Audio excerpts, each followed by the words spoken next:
Chapter 1691. That one sentence had decided everyone's fate. They could only blame themselves for befriending Chen Fugue. For a moment, the sounds of slaughter were heard. Standing among the corpses, Yun Jian's expression was calm, making it impossible to tell if she was happy or sad. Zhang Xiaofeng and Ling Yichen felt like they were looking at the god of slaughter. Yun Jian, who stood among the corpses and pools of blood, was a perfect match for the scene. It was as if she was meant to live in such an environment. At that moment, Yun Jian felt like she had returned to her past life, the world where blood was spilled. It was an era filled with bloodshed. The next day, something major happened in Longmen City. The richest millionaire in the southern region was having a party, but unfortunately, a fire broke out. The doors were shut tight and everyone was burned to death by the raging fire. There were no exceptions to the disaster. Many of the millionaires who were invited to the party died on the spot as well. When the fire was discovered and extinguished, everyone was burned to death.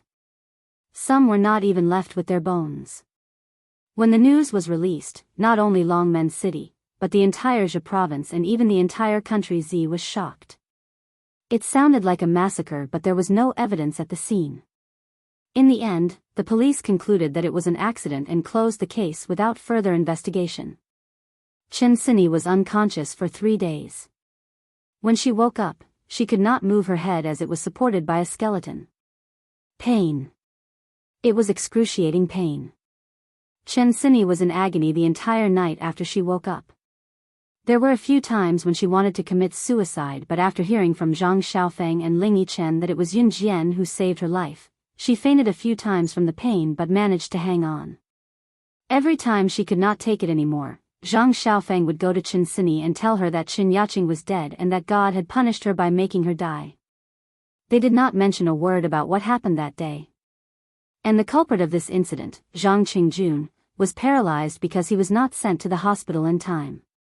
He could only sit in a wheelchair for the rest of his life. Zhang Xiaofeng accompanied Chen Sini day and night. He was afraid that Chen Sini would commit suicide because of the pain, so he often told Chen Sini some interesting things. When Chen Sini was in too much pain to bear, he would let Chen Sini bite his hand. As soon as Yun Jian came out of Chen Sini's ward in the hospital, she heard the shouts from a distance. "Doctor! Doctor! My son can't be paralyzed. He could not spend the rest of his life in a wheelchair. Please think of something. As long as we can save him, we can spend as much money as you want." When Yun Jian went downstairs and arrived at the main entrance of the People's Hospital, she saw a middle-aged couple pestering a hospital staff, begging. Sitting in the wheelchair next to him was Zhang Qingjun. Next to Zhang Qingjun stood the timid headmaster Shi of No. 1 Middle School. When Yun Jian walked over, she happened to hear the doctor say to the middle-aged couple, "We really have no other way, but there is someone who can cure his leg." "Who?" The couple's eyes lit up with excitement. The woman known as the Hand of Death in the medical field. The patient in Ward 506 was originally declared dead, but she was the one who saved him, the doctor said. As soon as he finished speaking, the timid headmaster Shi suddenly pointed at Yun Jian, who was about to leave, and shouted, "It's her." She stabbed Zhang Qingjun's leg. Hearing that the person who harmed their son was passing by, the couple turned around and pounced on Yun Jian crazily. "It's you? It's you. You harmed our Junjun. You're so vicious at such a young age. Why don't you die?" As soon as the couple pounced on Yun Jian dodged sideways. Her face was exposed to the doctor's eyes. "It's all her fault. It's all her fault. This has nothing to do with me." Headmaster Shi wanted to get rid of the responsibility. He pointed at Yun Jian and said to the couple. However, just as Headmaster Shi and the couple were glaring at Yun Jian with hatred, wanting nothing more than to tear Yun Jian into pieces, they saw the doctor quickly walk up to Yun Jian. He bowed to Yun Jian and said respectfully, "Why are you here?" After asking, the doctor turned to look at Headmaster Shi and the couple. He pointed at Yun Jian and introduced her. Chapter 1692. The Hand of Death? Her. She is the hand of death in your medical field? Are you kidding me? When the doctor pointed at Yun Jian and told Zhang Qingjuan's mother what he said just now, the parents were dumbfounded. Both of them turned to look at Yun Jian in disbelief and exclaimed in shock. Especially Zhang Qingjuan's mother, Mrs. Wen. Her son had always been her pride. She had a son, so she had a special status in her husband's family. The most important thing was that her son was not only handsome, but also the most handsome boy in the school. He really got his strong genes. Mrs. Wen had always been proud of that. But she never thought that her son would be stabbed by a crazy woman in the school. His legs were paralyzed and he could no longer walk. Mrs. Wen always thought that the girls in the school were not good enough for her son. In fact, Mrs. Wen didn't know the reason why Zhang Qingjun had an accident. She put all the blame on Yun Jian. So when Mrs. Wen just knew that the person who hurt her son was Yun Jian, she rushed up to vent her anger without saying anything. But Mrs. Wen never thought that the girl who hurt her son was the top doctor in the medical field, the hand of death, who could even save a patient who had been declared dead. The girl who caused his son to become like this was actually the only person in the world who could save his son. The enemy became the person who needed to be flattered. This, Mrs. Wen was stunned. She never thought that things would turn out like this. Zhang Qingjun, who was sitting in the wheelchair, was also completely stunned. Headmaster Shi of No. 1 Middle School was also petrified.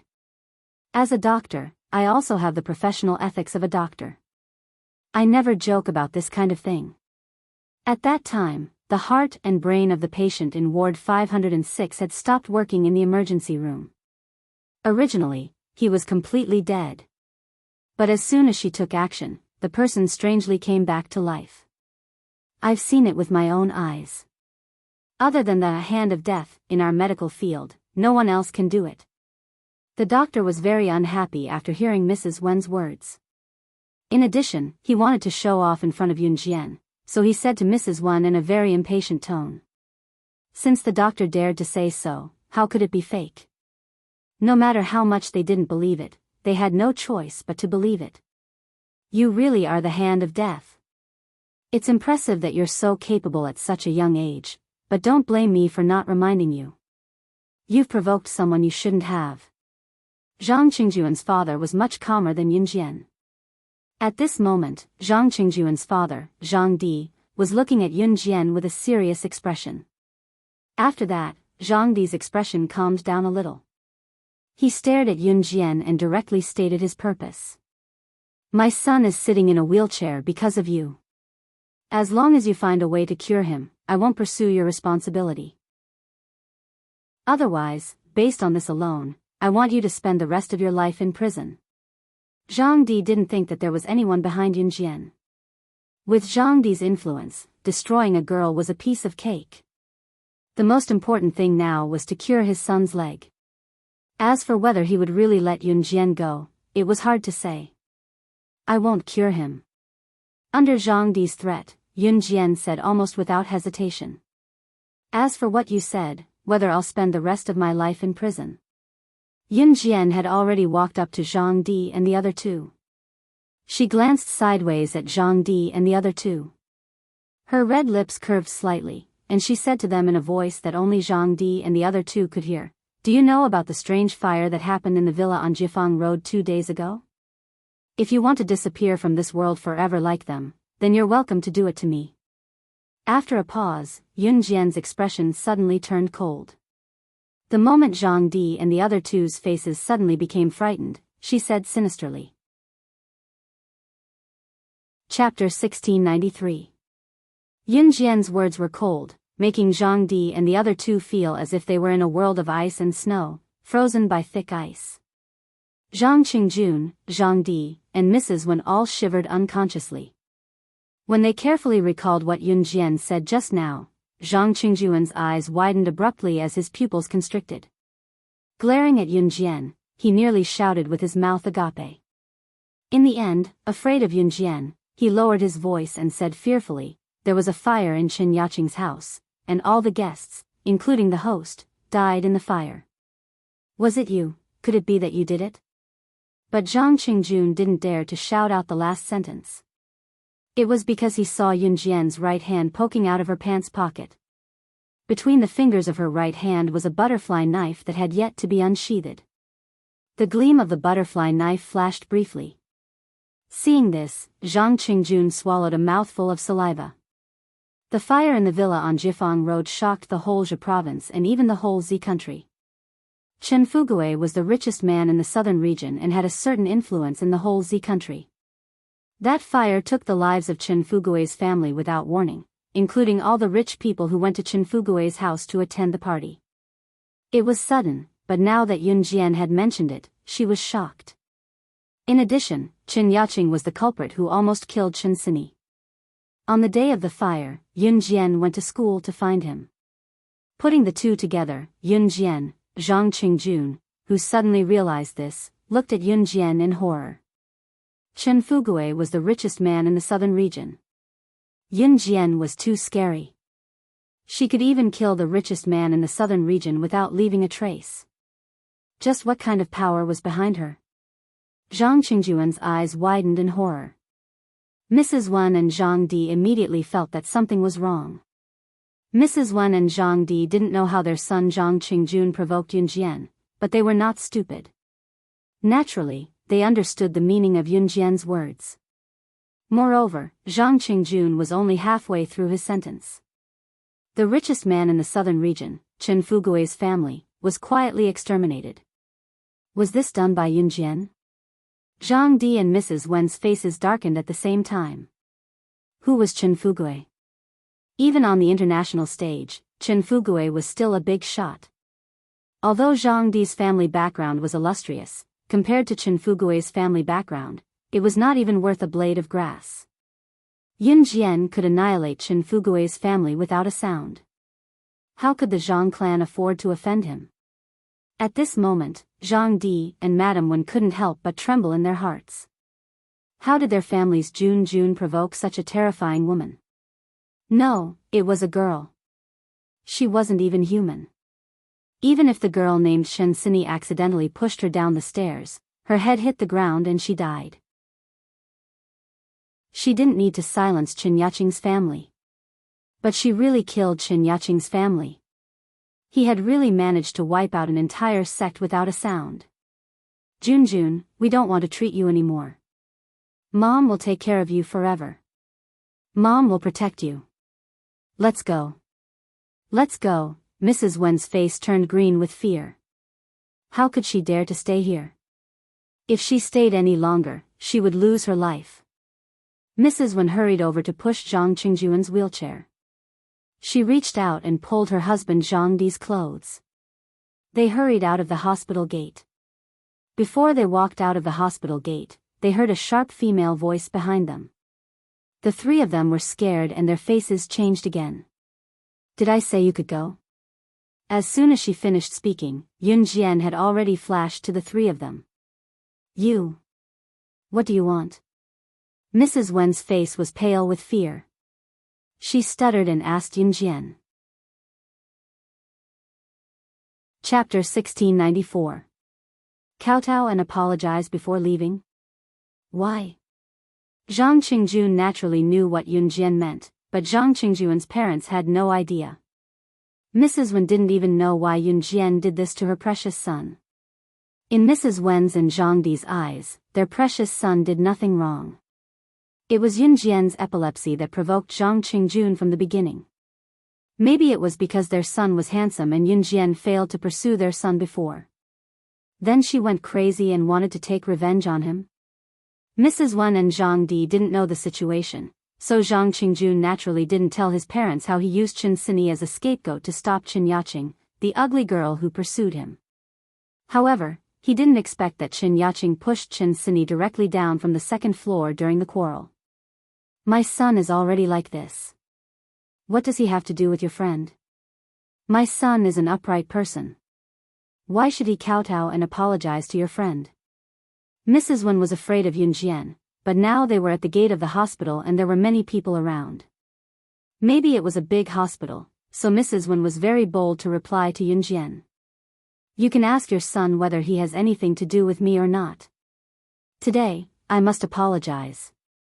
Of course, you can choose not to apologize. If you are burned alive in your sleep one day, it has nothing to do with me. Hearing this, Yun Jian knew that Mrs. Wen and Zhang Di must think that their son was innocent. Zhang Qingjun definitely didn't tell Mrs. Wen and Zhang Di about the dirty and shameless things he did. He was the culprit who almost killed Chen Sini. After Yun Jian said this, Zhang Qingjun was really scared. She was cruel that day.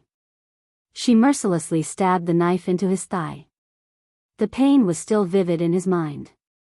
I was wrong. It's all my fault. I'm the one who harmed Chen Sini. I'll kowtow and apologize. I'll kowtow and apologize. I'll go. I'll go. Zhang Qingjun shouted at Yun Jian and then told Mrs. Wen and Zhang Di what he did. Room 506. Chen Sini's head was held up and she couldn't move. Compared to a few days ago, her head didn't hurt as much, but she could still feel waves of pain. The pain from a few days ago made her feel that there was no hope for her to live in this world. Now, she was obviously much better. Chen Sini's mother, Xia, stood aside with her back to Chen Sini, wiping her tears. Chen Sini's father, Chen Jinchuan, stood aside and sighed in pain. Jinchuan, I've sent someone to ask around. This matter is not easy to handle.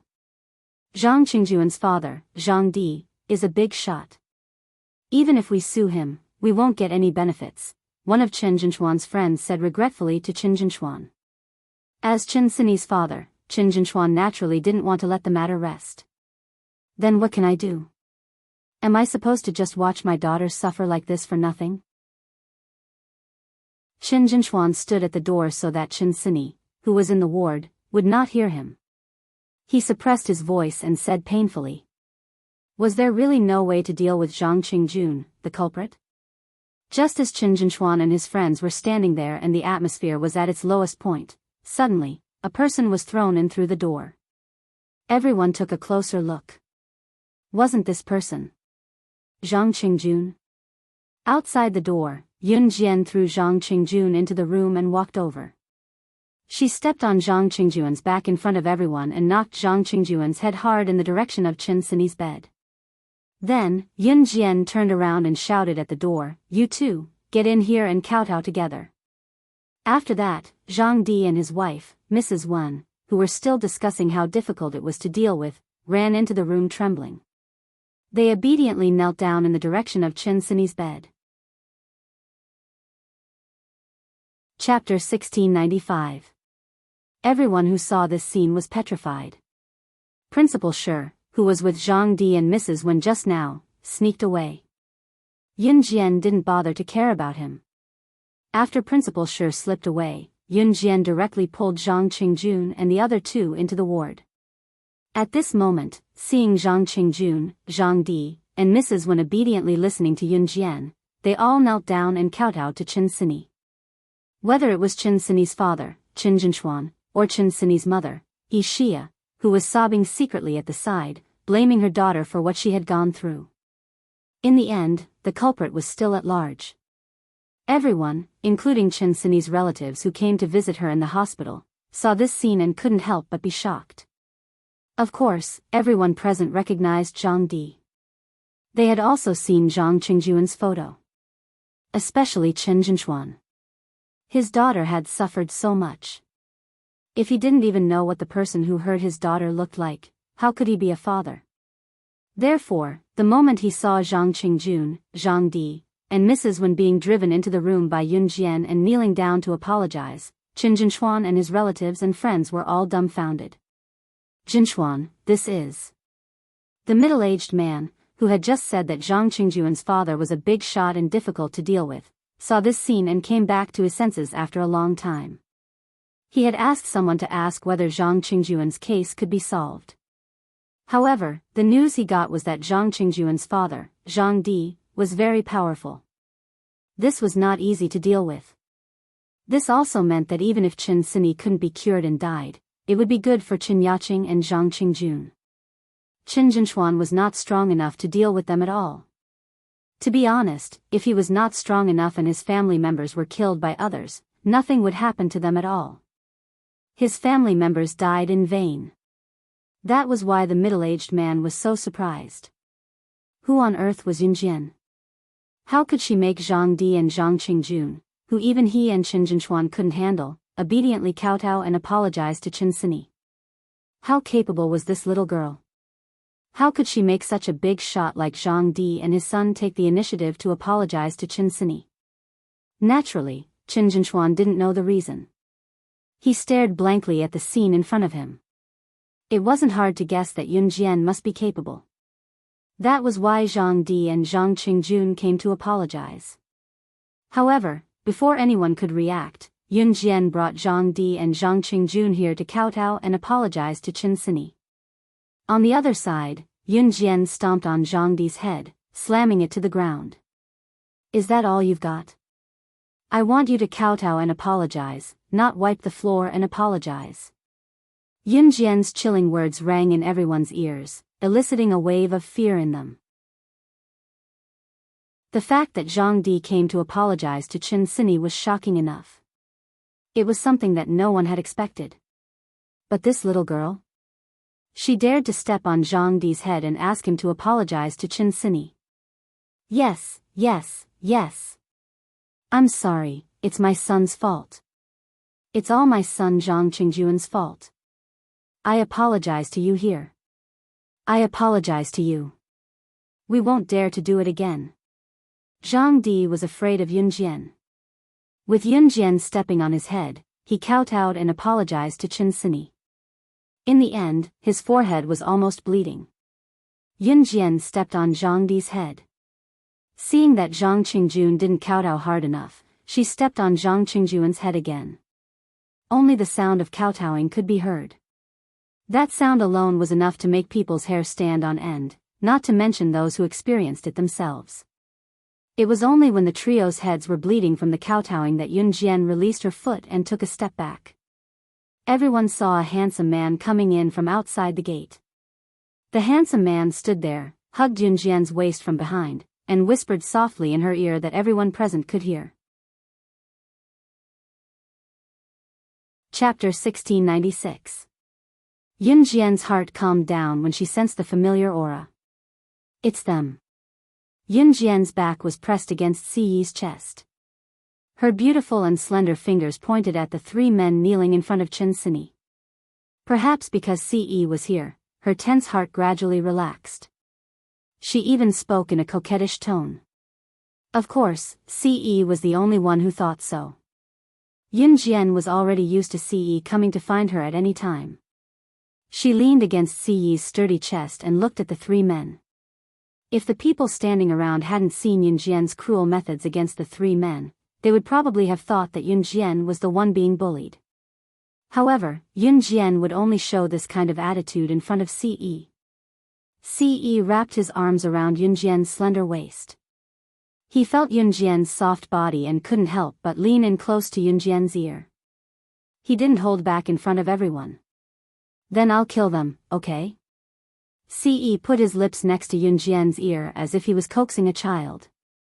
His sharp eyes sized up the three men.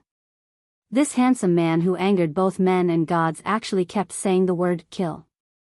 It was as if to him, killing someone was as simple as eating a mouthful of rice.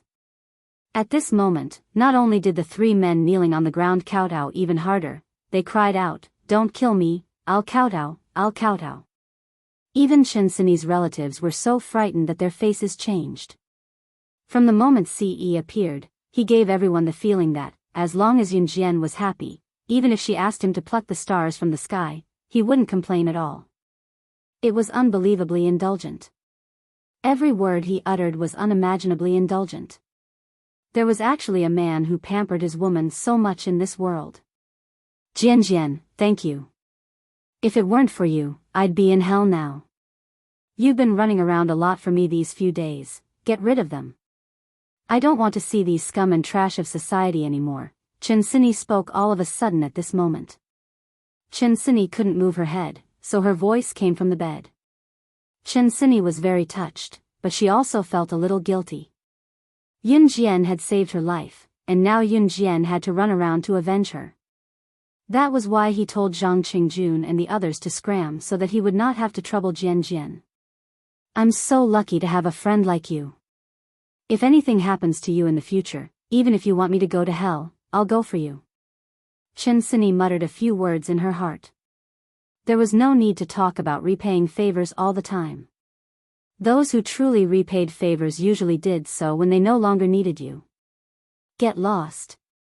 Yun Jian kicked Zhang Qingjun, who was closest to her, when she heard what Chen Sini said. This kick caused Zhang Qingjun and the other two to quickly get up from the ground. Zhang Qingjun was pulled back into the wheelchair, and the three of them ran away as fast as they could without looking back. It was true that Ce wanted to kill Zhang Qingjun and the other two men, but he did not want to let go of Yun Jian's tender body after a while. Could he be blamed? His Xiao Jian's charm was too great. He had to get her in bed sooner or later. Caress her soft body, hold her, and make a baby. Ce's hand was placed on Yun Jian's stomach without a trace. He pressed his lips together and thought wickedly. This place would bear his child sooner or later.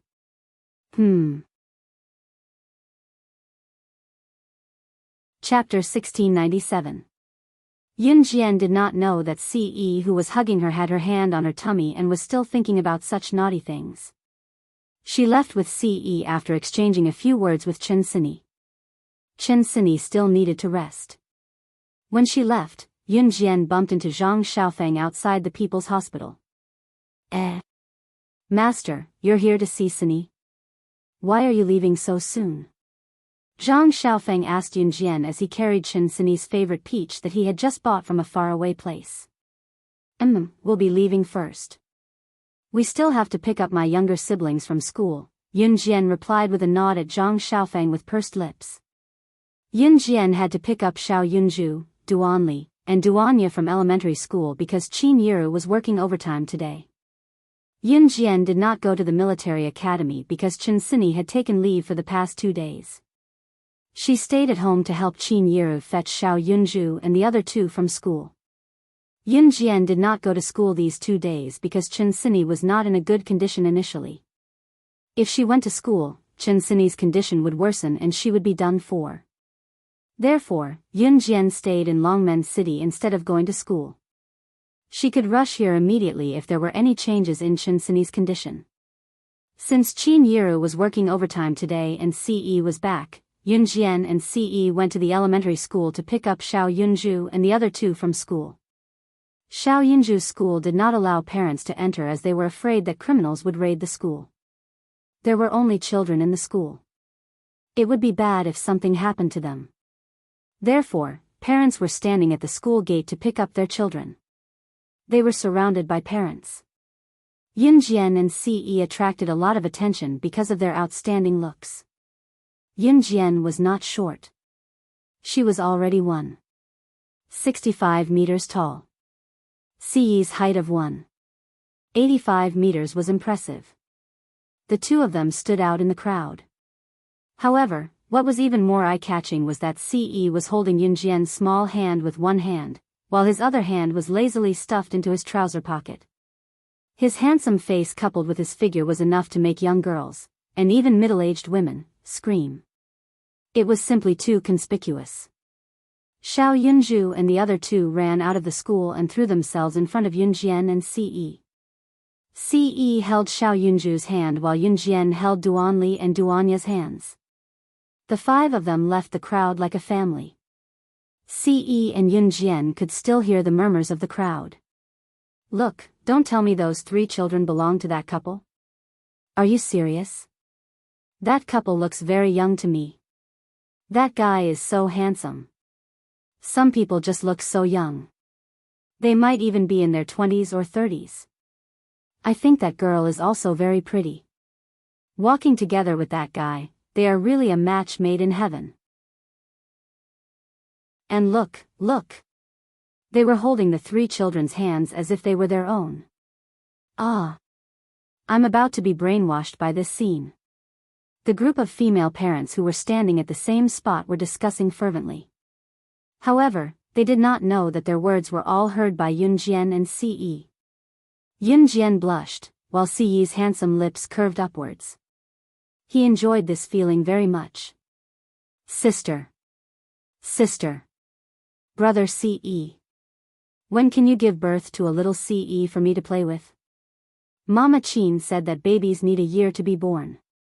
Can I see little Ce on this day next year? Xiao Yunju shook Ce's large hand twice before looking at Yun Jian and Ce with anticipation. Hearing Xiao Yunju's sudden question, Yun Jian blushed, but she did not say anything. You'll see, Ce said with a charming grin with a smirk where no one was looking. Xiao Yunju would see his and Xiao Jian's child sooner or later.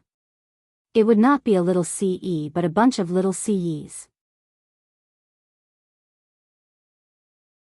Chapter 1698. As soon as they reached home, it started raining outside and the wind started blowing. The rain started drizzling, but it soon turned into a downpour and the weather changed.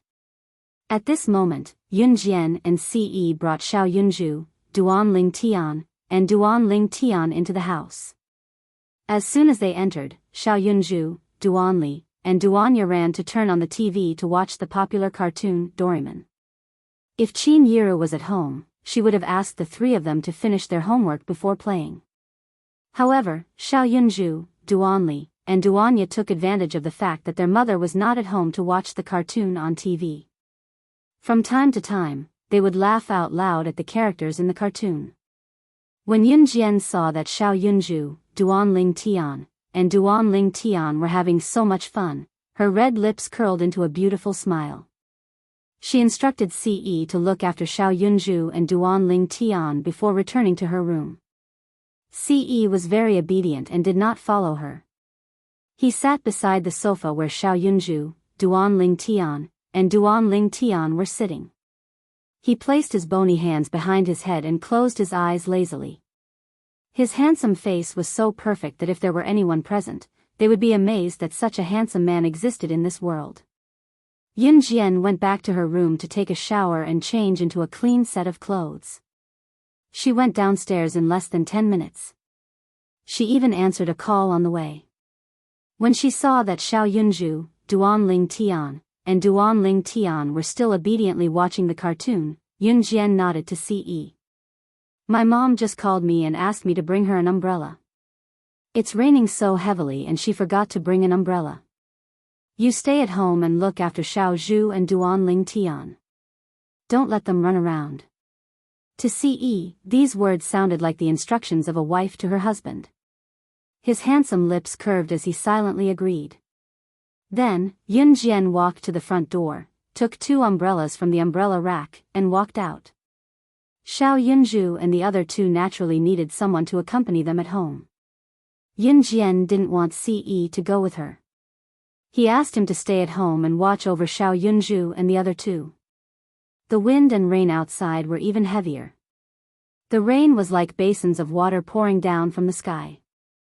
If there were pedestrians strolling on the streets, even if they had umbrellas, they would definitely be drenched. In this kind of weather, traffic police usually wouldn't stand on the road.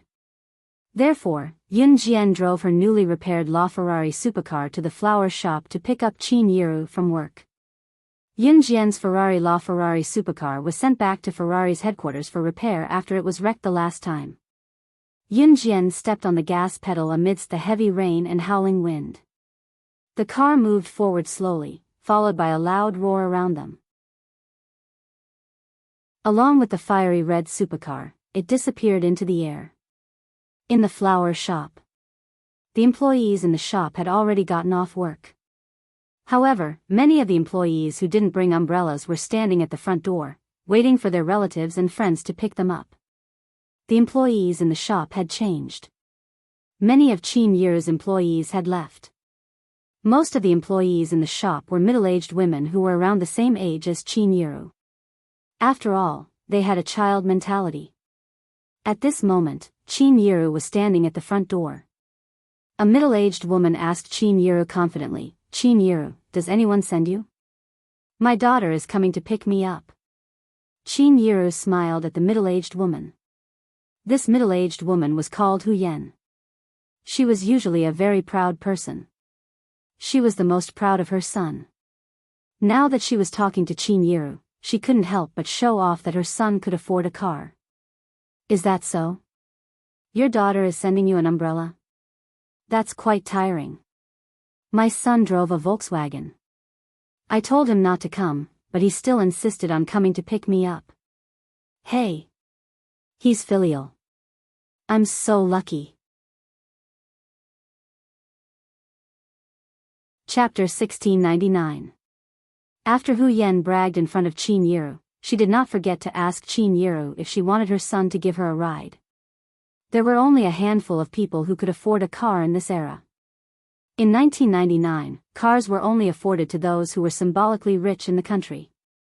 In fact, many people were unwilling to buy a car even though they could afford it. That was because the cost of maintenance, fuel, and other expenses for a year was not something an ordinary person could afford. Hu Yan's family was not rich and could only be considered moderately well off. Qin Yiru only knew that Hu Yan's husband had passed away early and her son had been working for a few years since he was admitted to university. He bought a house in Longmen City, married a wife and bought a car, leading a tight life. Coincidentally, Hu Yan's son's wife had given birth and was in confinement, so she was brought to Longmen City from the countryside by her son. However, as a family, Hu Yan had no choice but to work at the florist and go home at night to wash the dishes and cook for her daughter-in-law. She could go home during lunchtime as well. During this time, Hu Yan would usually rush home to cook for her daughter-in-law and grandson. Otherwise, her son would not have brought her to Longmen City. With that in mind, Hu Yan had to perform better. Otherwise, she would be sent back to the countryside once her daughter-in-law's confinement was over. Moreover, her daughter-in-law had given birth to a chubby grandson for her. Hu Yan felt that it was all thanks to her son that she could move from the countryside to a big city like Longmen City. Her son was indeed promising. He even bought a car now, a common brand. Hu Yan felt that she was very impressive now, having earned enough face when she walked out. Qin Yiru was dressed normally, not too ostentatiously but not too shabbily either. Hu Yan thought that Qin Yiru's family background should be alright but it should be much worse compared to hers, so she came over to show off to Qin Yiru to gain some confidence. Right, Yiru, you told me earlier that you came from the countryside too. I don't think you've taken a private car before? My son's here to pick me up today. Don't walk back so hard. How about this? Let your daughter take our car when she comes to pick you up with an umbrella. What do you think? The more Hu Yan talked, the happier she became. She even wanted to show off in front of Qin Yiru's daughter, Yun Jian. In fact, Hu Yan had just started working at the flower shop recently. She was not familiar with Qin Yiru. However, Qin Yiru was easy to get along with, and Hu Yan was the kind of person who couldn't keep her mouth shut. The other employees in the flower shop were too lazy to talk to her. Naturally, she wanted to make her presence known in Qin Yiru's shop. Qin Yiru guessed that Yun Jian would drive to pick her up. Qin Yiru was not surprised that her daughter could drive, because Yun Jian had to learn everything under Gu Junjian. Driving was very important during missions. Sometimes, it could even save one's life. I don't think so. My daughter. Qin Yiru was more easygoing, so she had just spoken when she was interrupted. She heard the sound of a horn. Honk, honk, honk. A black Volkswagen stopped next to the flower shop. A man got out of the Volkswagen with an umbrella and walked quickly to Hu Yan. Mom, I'm here to pick you up from work. Seeing the man's Volkswagen, the other employees in the flower shop couldn't help but exclaim, a Volkswagen. How much money must he have to pay to afford it? If you don't have at least 100,000 yuan at home, you won't dare to buy a car. Wow. He's really rich. Hearing the discussions around her, Hu Yan's heart almost flew to the sky. She pretended to be calm and said to Qin Yiru, don't be so polite. Later, let your daughter who came with an umbrella take my car back. Who knew that just as she finished speaking, a fiery red supercar in the distance sped over like lightning. It drifted and suddenly stopped. Whose car is this? Hey, I think this car is not cheap.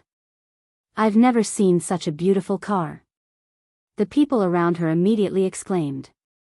Hu Yan also straightened her eyes and was slightly envious. However, just as Hu Yan was envious, she saw the girl sitting in the car open the door and get out with an umbrella. Then, she walked straight to Qin Yiru and stood in front of Qin Yiru. Mom, let's go home. Hearing this, Hu Yan's eyes suddenly widened.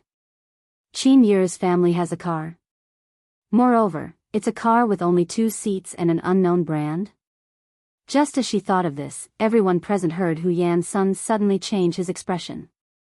He pointed at Yun Jian's car with a trembling hand and exclaimed, "That? Isn't that the limited edition Ferrari LaFerrari which is only sold in the world? There are only 3 of these cars in the world, and each of them is sold at a sky-high price.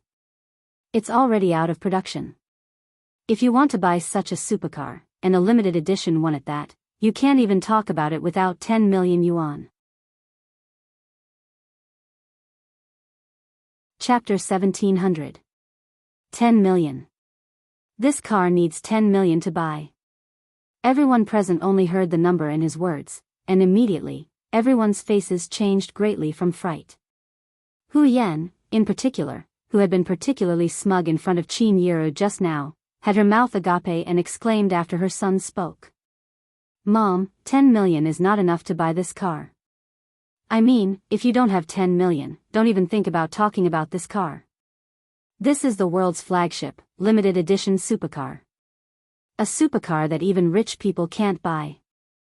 The people who can buy it must be someone who has a lot of influence in the world. That's why I'm shocked that such a supercar would appear here.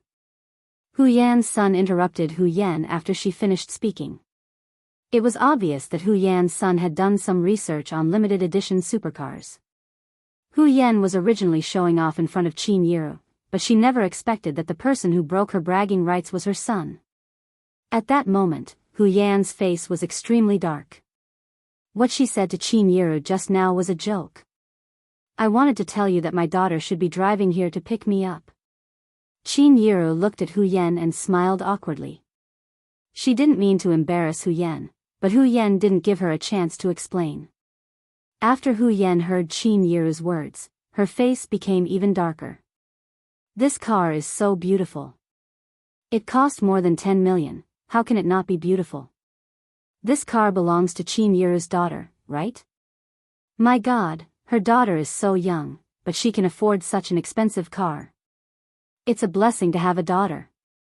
Sons nowadays aren't of much use after giving birth to them. Daughters are better. A series of conversations came from the surroundings. Hu Yan's face became even darker when she heard the voices of the flower shop employees who were waiting for their relatives and friends to pick them up. Hu Yan had always been proud that she had a son. Moreover, Hu Yan's son was so promising that he even brought her out of the countryside to live in the big city. The few neighbors in the countryside were envious. At that time, Hu Yan thought that her son was the most capable person in the world. However, at this moment, she felt that what she said in front of Qin Yiru just now was enough to embarrass her for the rest of her life.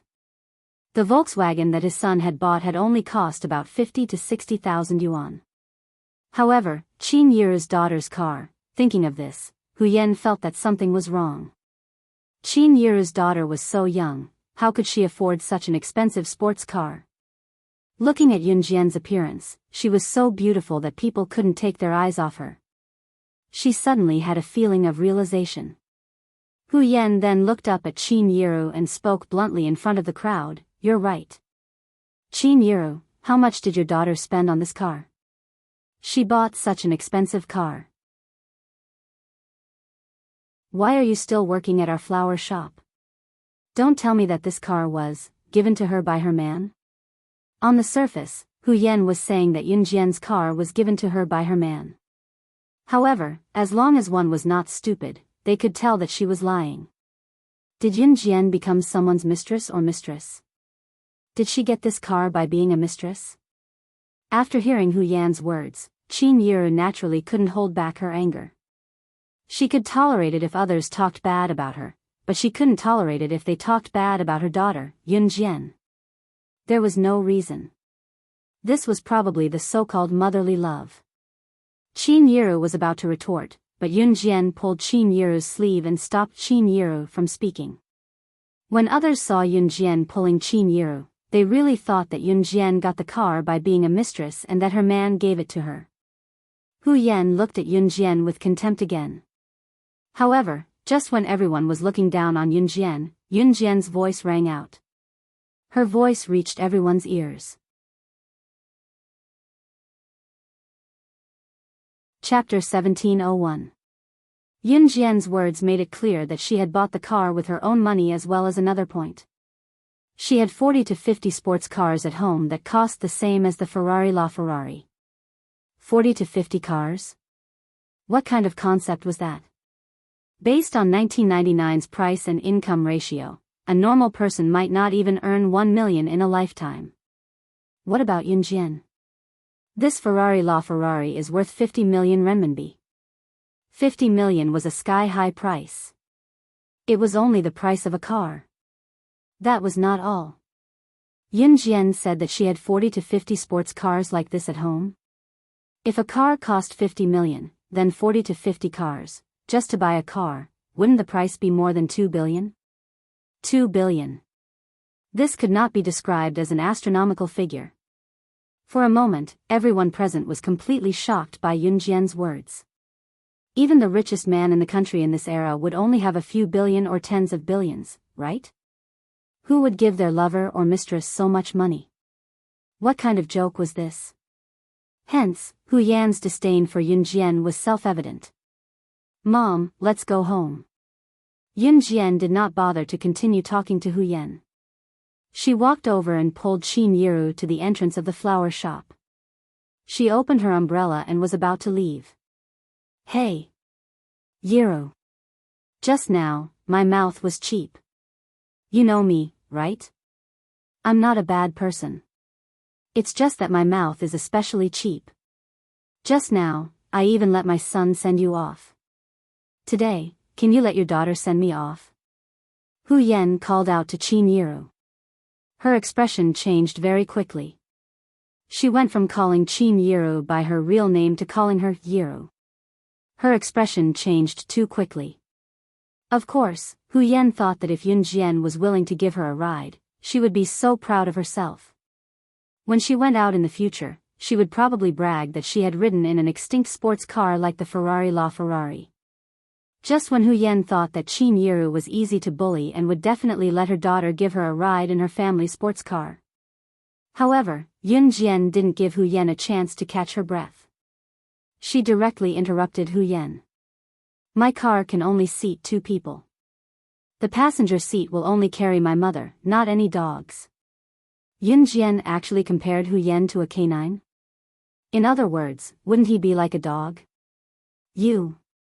Hu Yan felt like her heart was about to explode when she heard what Yun Jian said. In the end, she could only watch as Yun Jian and Qin Yiru left. When they got home, Qin Yiru made dinner. Xiao Yunju and the other 2 reluctantly put down the remote control and ran to do their homework because Qin Yiru was back. When Qin Yiru was cooking dinner, she told Yun Jian that she planned to let Mrs. Yang take care of Xiao Yunju and the twins for 2 days while she went back to Xinjiang town.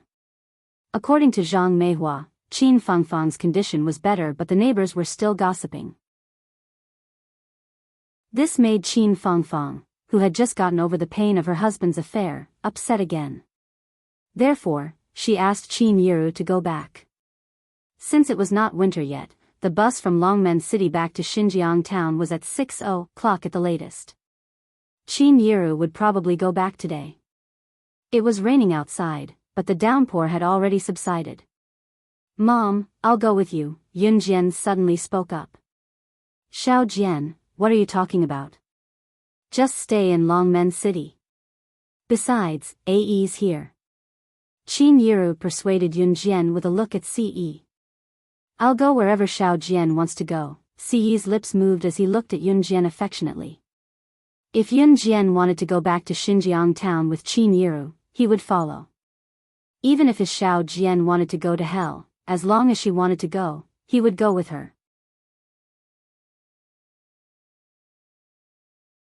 Chapter 1702. In fact, Qin Yiru wanted Yun Jian to go back with her as well.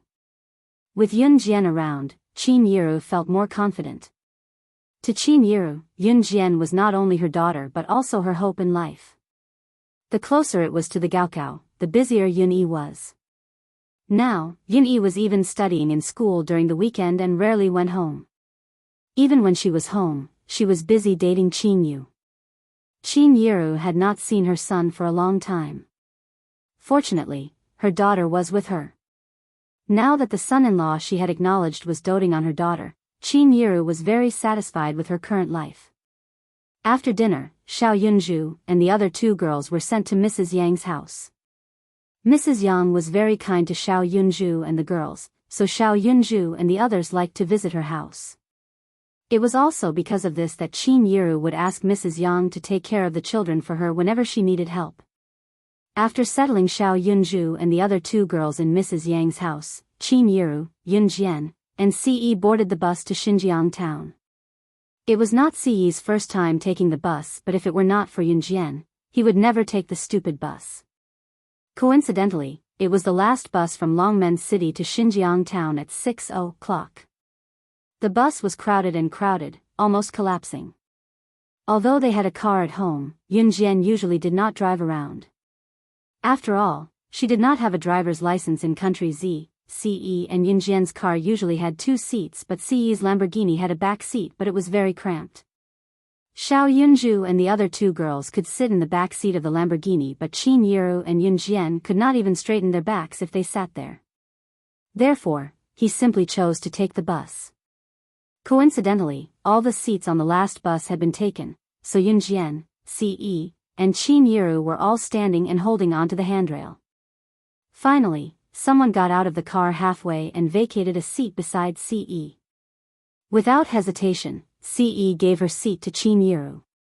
He used his tall and slender figure to protect Yun Jian, preventing any of the men standing on the side of the aisle from touching her.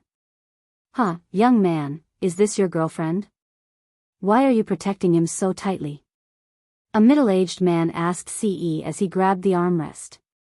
Because there were no seats, and this era was not like now, where everyone had a cell phone in their hands. Standing on the bus while holding onto the handrail was a very boring thing to do. This uncle had nothing to do, so when he saw Ce hugging Yun Jian like she was a treasure, he couldn't help but chat with Ce. "She's my wife." Ce didn't look at the uncle. His handsome eyes were looking straight at Yun Jian, and he didn't sound shy at all when he spoke. "Wife? You're still young, right? You're already married?" the uncle asked with a smile.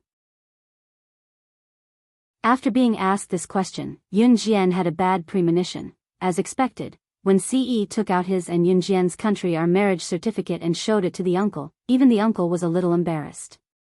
"Ahem. This, young man, you still carry your marriage certificate with you?" the uncle laughed awkwardly.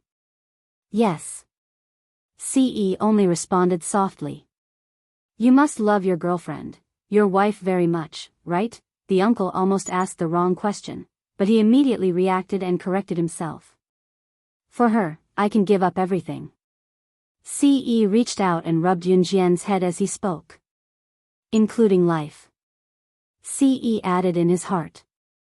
At this moment, the bus driver suddenly saw a pedestrian running towards the middle of the road. He was so frightened that he slammed on the brakes. The bus suddenly braked, and the passengers on the bus swayed and fell forward. The bus was already very crowded, so there was no space to retreat.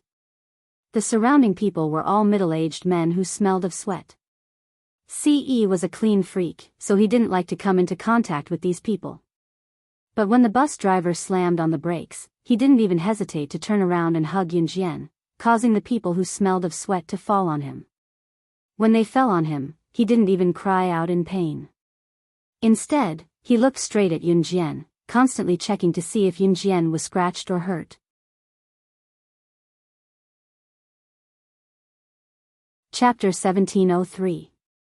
Qin Yiru was sitting beside them. She had seen how Ce shielded Yun Jian just now. Watching how Ce shielded Yun Jian and how he did not even frown when people bumped into him, still shielding Yunjian with his sturdy frame, Qin Yiru opened her mouth to say something but kept it shut in the end. Qin Yiru had an indescribable feeling when she saw how protective he was of her daughter. Her daughter was so lucky to have met a good kid like Ce. If Qin Yiru's inner monologue was heard by Ce, he would probably blurt it out. Meeting her was the happiest thing that had ever happened to him. Taking the last bus back to Xinjiang town from Longmen City, the bus was so crowded that even the air on the bus was stale. It was stuffy and smelly.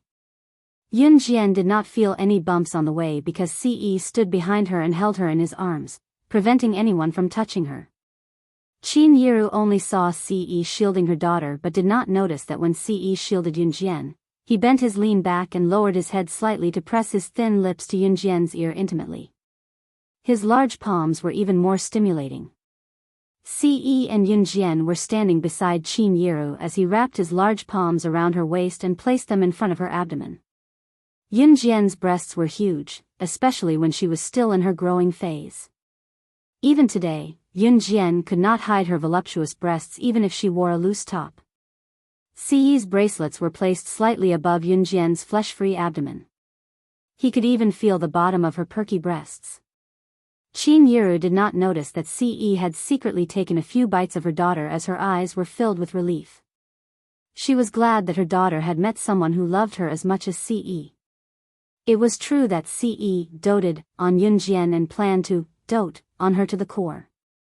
It was only when they arrived at Xinjiang town and got off the bus that Yunjian breathed in the fresh air. The sky was completely dark by then.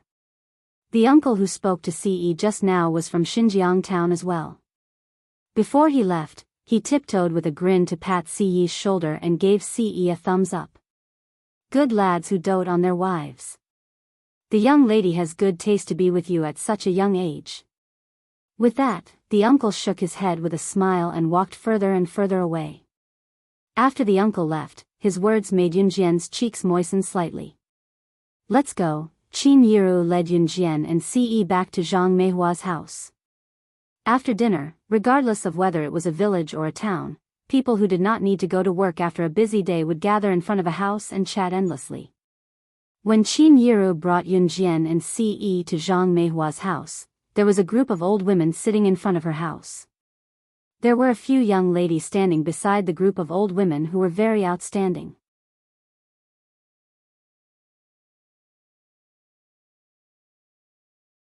Chapter 1704. Don't say that. Fang Fang is a good child. It's all that bastard son's fault for not being able to control his lower body. Why are you blaming Fang Fang? As long as he's a man, he shouldn't be looking for women outside. If I see him, I'll kill him. Among the group of old ladies present, not all of them were here to hit Qin Fang Fang when she was down.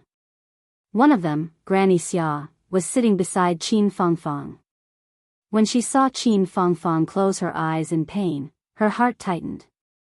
Granny Xia reached out to stroke Qin Fang Fang's back to comfort her while retorting to the old women who were kicking her when she was down. Granny Xia was already in her 70s. Granny Xia's husband passed away early and she became a widow at the age of 40. Knowing that Granny Xia was lonely at home, Qin Fang Fang often went to Granny Xia's house when she was young. Granny Xia was very important to Qin Fang Fang. Granny Xia did not have any children. She treated Qin Fang Fang as her own daughter. She also watched as Qin Fang Fang married into a wealthy family outside the province. To Granny Xia, even though Qin Fang Fang rarely came back these years, she still looked forward to it. Whenever Qin Fang Fang returned to Xinjiang town, she would visit Granny Xia. Now, something like this had happened. Qin Fang Fang's bastard husband from a wealthy family, Sun Baiwen, actually cheated on her. He even brought his mistress home openly. Qin Fang Fang had returned to Xinjiang town and returned to her parents' home. However, Zhang Meihua had always talked about her daughter marrying into a wealthy family. She used to be glorious. When Qin Fang Fang returned to Xinjiang town in the past, she had never bragged to anyone. However, Zhang Meihua had bragged for her for so many years. Now that Qin Fang Fang was unfortunately in dire straits, the old women who had been bragging to Zhang Meihua for so many years found a chance to mock and ridicule Qin Fangfang. Granny Xia could not stand it anymore and shouted for everyone to stop. Don't keep looking for reasons on the man. There must be something hidden when the man cheats. If you ask me, so what if your man cheats? You should go back. Take the family's assets and let the man go out to play. Let him do whatever he wants. It's fine as long as the money is in your hands. The old woman sitting by the side was very experienced and advised Qin Fangfang to go back and not get a divorce. Qin Fangfang obviously didn't want to listen to the old woman's words. She lowered her head. After listening to the old woman's words, she really couldn't take it anymore and walked towards the door. Just as she stood up, Madame Fan grabbed Qin Fangfang's hand and refused to let her go. The old woman who had said that Qin Fangfang couldn't give birth to a child for Sun Baiwen grabbed Qin Fangfang's hand and refused to let her leave. Don't go, we're just concerned about you. Besides, that's the truth. If you work hard and give birth to a son or daughter for your future husband, he won't cheat on you. Being scolded for not being able to have children was Qin Fangfang's bottom line. It was also something she hated to hear the most. The old woman, Madame Fan, even grabbed Qin Fangfang's hand and refused to let her go. This scene was witnessed by Qin Yiru, who was walking over from afar. Qin Yiru was so protective of her sister that even Qin Yiru did not realize that she was born weak. Now, she had the courage to dash forward and grab Madame Fan's hand, flinging her away. Then, she shouted at Madame Fan. Let go of my sister. Yun Jian and Ce followed closely behind. When Qin Yiru flung her hand away, Madame Fan's body jerked backward and she almost fell down. After she steadied herself, Madame Fan glared angrily at Qin Yiru, who had suddenly appeared and pushed her. She scolded Qin Yiru mercilessly. Oh, is Yiru from the Qin family back? You Qin sisters are really something. Both of you are divorced and chased back to your parents' home. Those who don't know would think that your daughters have contracted some kind of illness. Slap. Before Madame Fan could finish her sentence, a huge slap came at her.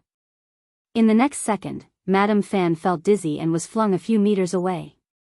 When the crowd saw this, they quickly turned around in shock and saw Yun Jian, who had slapped Madame Fan, standing in front of them.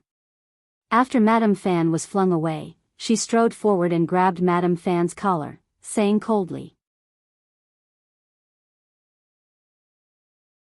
Chapter 1705.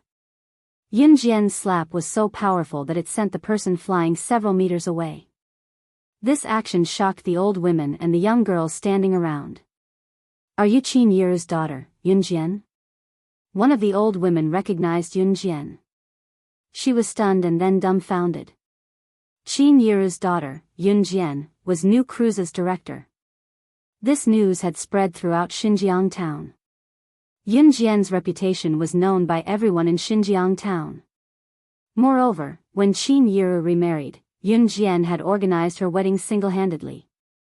She had laid out the red carpet from Zhang Meihua's house to Gu Yunjian's house. More than 20 sports cars had been sent to the wedding, some of which were limited edition sports cars. The wedding half a year ago had caused a sensation in Xinjiang town. Qin Yiru's daughter, Yun Jian's name had spread throughout Xinjiang town at that time. Therefore, it was not surprising that the old woman could recognize Yun Jian. Miss Fan, who had been sent flying by Yun Jian's kick and grabbed by the collar, had wanted to retaliate against Yun Jian. However, when she heard the other old woman mention that Yun Jian was New Cruise's director, she was stunned. Grandma. Who is she? How can she hit an old woman? Doesn't she know how to respect the old and love the young? The old women in Xinjiang town had spread the news that Qin Yiru had given birth to a powerful daughter. However, the few young girls who rarely returned to Xinjiang town and would occasionally return to the countryside to show off after getting good grades in school did not know who Yun Jian was. One of the girls, who was rather petite and had a pair of slender and fair thighs, had spotted Ce from afar. It went without saying that young girls would pay attention to the opposite sex. She had seen Ce walking toward them while holding Yunjian's hand from afar. Ce's handsome silhouette coupled with his messy hair and tall frame made him look like an almighty god, attracting the girls' gazes. The petite girl had taken a liking to Ce at first glance. At the same time, she did not have a good impression of Yunjian. Seeing that Yunjian had sent Madame Fan flying with a kick, the girl called out to an old woman standing beside her. The girl's name was Suya. Suya had spoken very loudly to her grandmother when she had accused Yunjian of not respecting the old. She had spoken so loudly because she wanted Ce to hear her. She wanted Ce to see Yunjian shamelessly hitting the old woman, so that Ce would dislike Yunjian. Suya herself did not like the old woman from the bottom of her heart. However, in front of others, she still pretended to be very kind and showed her best side to the public. When the surrounding girls heard Suya's words, they all said that Yunjian was impolite for hitting the old woman. When everyone spoke up to this point, they saw Ce take 2 steps toward Yunjian. When the girls saw this, they almost screamed because of Ce's handsome figure. Just when everyone thought that Ce would go forward to pull Yunjian away and save Ms. Fan, Ce stepped forward. Under everyone's gaze, Ce took Yunjian's hand and pulled Yunjian into his embrace. Then, he kicked Ms. Fan, who was lying on the ground pretending to be dead. This kick was far more vicious than Yunjian's. With a cold expression, Ce kicked Ms. Fan into the grass more than 10 meters away. Then, he hugged Yunjian, his handsome face expressionless. He took out his phone from his trouser pocket and dialed the number without looking at it. The moment the call connected, Ce ordered the person on the other end of the phone in front of everyone.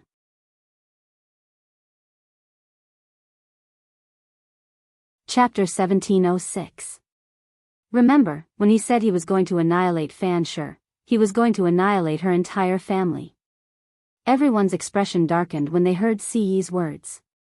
Especially Suya and the other girls who wanted Ce to think that Yunjian was a girl who disrespected the elderly and wanted Ce to lose all affection for Yunjian when he realized this. Now, they were pale with fright. They had thought that Yunjian had gone overboard just now. In comparison, Ce was so much more ruthless than Yunjian. He was going to annihilate Fan Shi's entire family just because of what she said. Was he going to kill Fan Shi just because of what she said just now? Moreover, Ce's actions just now terrified the girls.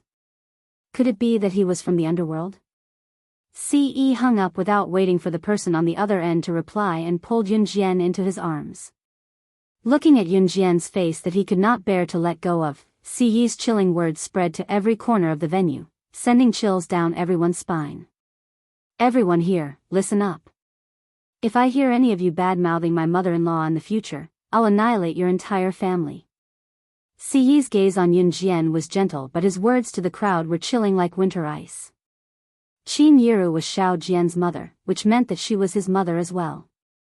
Ce had never experienced a mother's love, but he had received Qin Yiru's care. To Ce, Qin Yiru was Yunjian's mother as well as his mother. Naturally, he would not let his mother be bullied. If Adam and Shuang were here to hear what Ce said, they would probably be mocking him. They were not even officially married yet and their young master was already calling her mother-in-law. How shameless. Of course, if Adam and Shuang said that in front of Ce, they would definitely be banished to the Amazon forest for a few years by Ce. Once Ce spoke, the gossipy old women and the girls who had bad-mouthed Yunjian shuddered and gulped. Go, go, go, go, it's too scary. Let's go home. The old women around them were smart as well. When they heard Ce's words, they left the place like they were fleeing. Those young girls were the granddaughters or nieces of the old women. When the old women left, these young girls were naturally taken away with them. Soon, the place quieted down. Madame Fan, the old woman who had bad-mouthed Qin Yiru and Qin Fangfang, crawled over from the lawn and knelt in front of Qin Yiru. She knew that if Yunjian was capable, Ce would not be too bad. Qin Yiru. Yiru. Save me. Save me. I spoke too fast just now. You can't let your son-in-law treat me this way. I'm a dutiful person. It's my fault, it's my fault. I won't do it again. I beg you. Please let me go. Madame Fan knew that Qin Yiru was easy to talk to, so she kowtowed desperately to Qin Yiru to admit her mistake. Although Madame Fan had gone overboard with her words, Qin Yiru still had to return to Xinjiang town. She did not want her son-in-law, Ce, to be called a cold-blooded devil. Therefore, Qin Yiru asked Ce to just teach her a lesson and not kill her. Ce did not respond at first, but when Qin Yiru told Yunjian did not wait for Ce to finish before Ce agreed. I'll listen to you. He would only listen to her, even if he had to climb a mountain of swords or plunge into a sea of fire. Qin Yiru sighed in relief when Ce agreed. After all, she was from Xinjiang town and had to live there. If Ce really destroyed the Fan family, who would dare to get close to her in Xinjiang town? Ce could not help but rub Yunjian's head.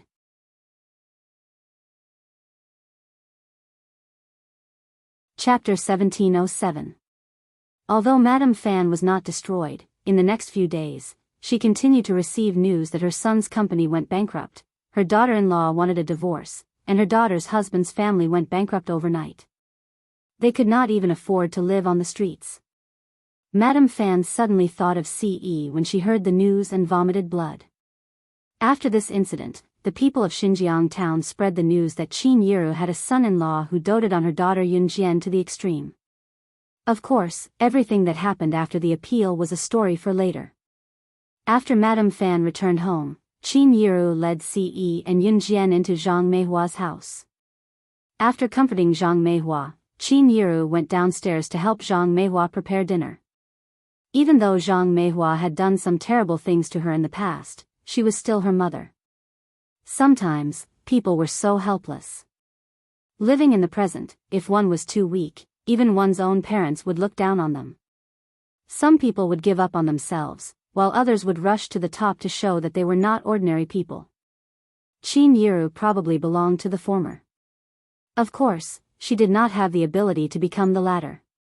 But looking down on herself was one thing. Parents were still parents. Zhang Meihua gave birth to her after 10 months of pregnancy. That night, Yunjian slept with Ce. However, the room next door was Qin Yiru's room. The room's soundproofing was very poor. Yunjian kept avoiding Ce's touch and rubbing. In the end, she followed his path and was touched the whole night, cough cough. Early the next morning, Ce had to rush back to an Hun organization. As the leader of an organization, he always had endless things to do.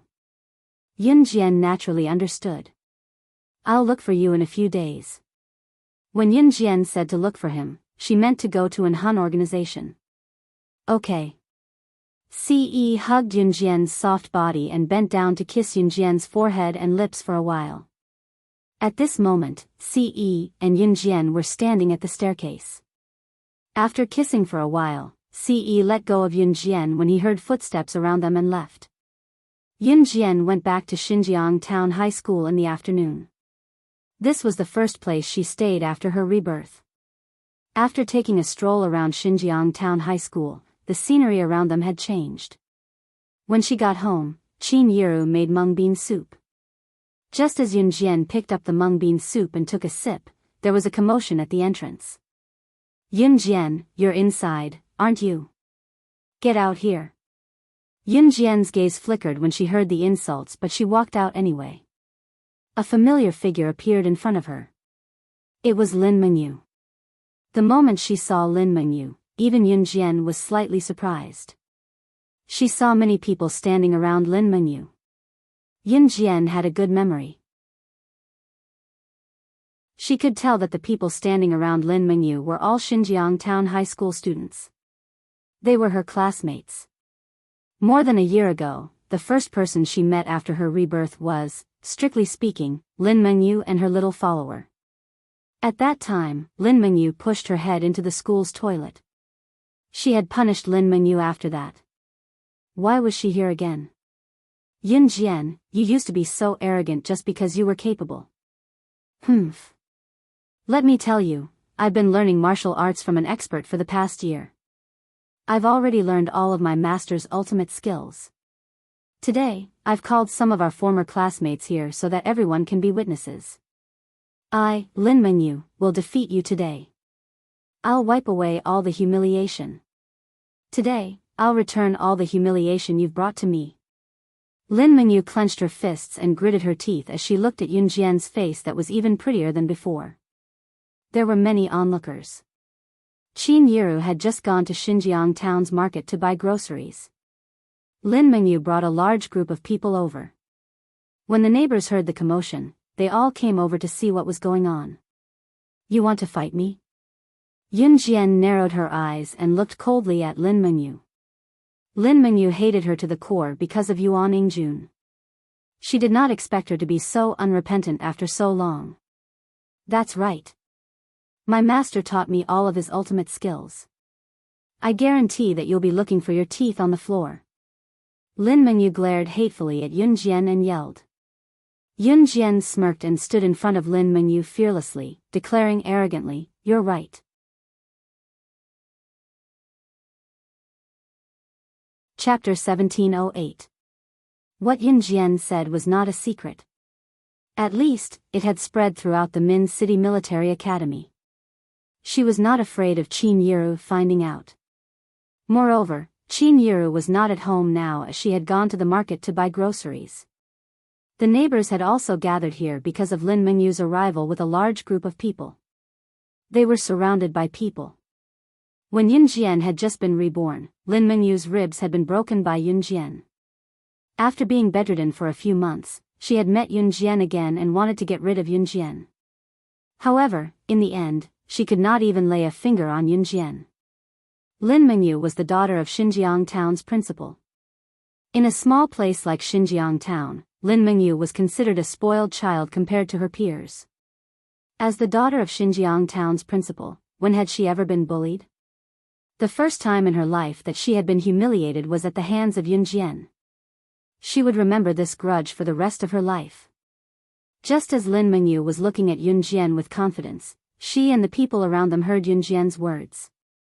Before going to the hunting school, Z country held a selection competition for the best special forces in the country. It was not a secret that could not be told to others. Therefore, as long as one was concerned about these matters, they would be able to get the news from various channels. Reality proved that there were only 3 spots for the hunting school and the competition for the spots was very intense. Many middle-aged and elderly people in Xinjiang town who liked to read newspapers wanted to know which 3 people had obtained the right to go to the hunting school, but to no avail. Yun Jian's words had stirred up everyone's emotions. For a moment, everyone stared at Yun Jian with widened eyes in shock and horror. Did you participate in the selection competition? A middle-aged man who liked to read newspapers looked at Yun Jian with fear in his eyes as he exclaimed.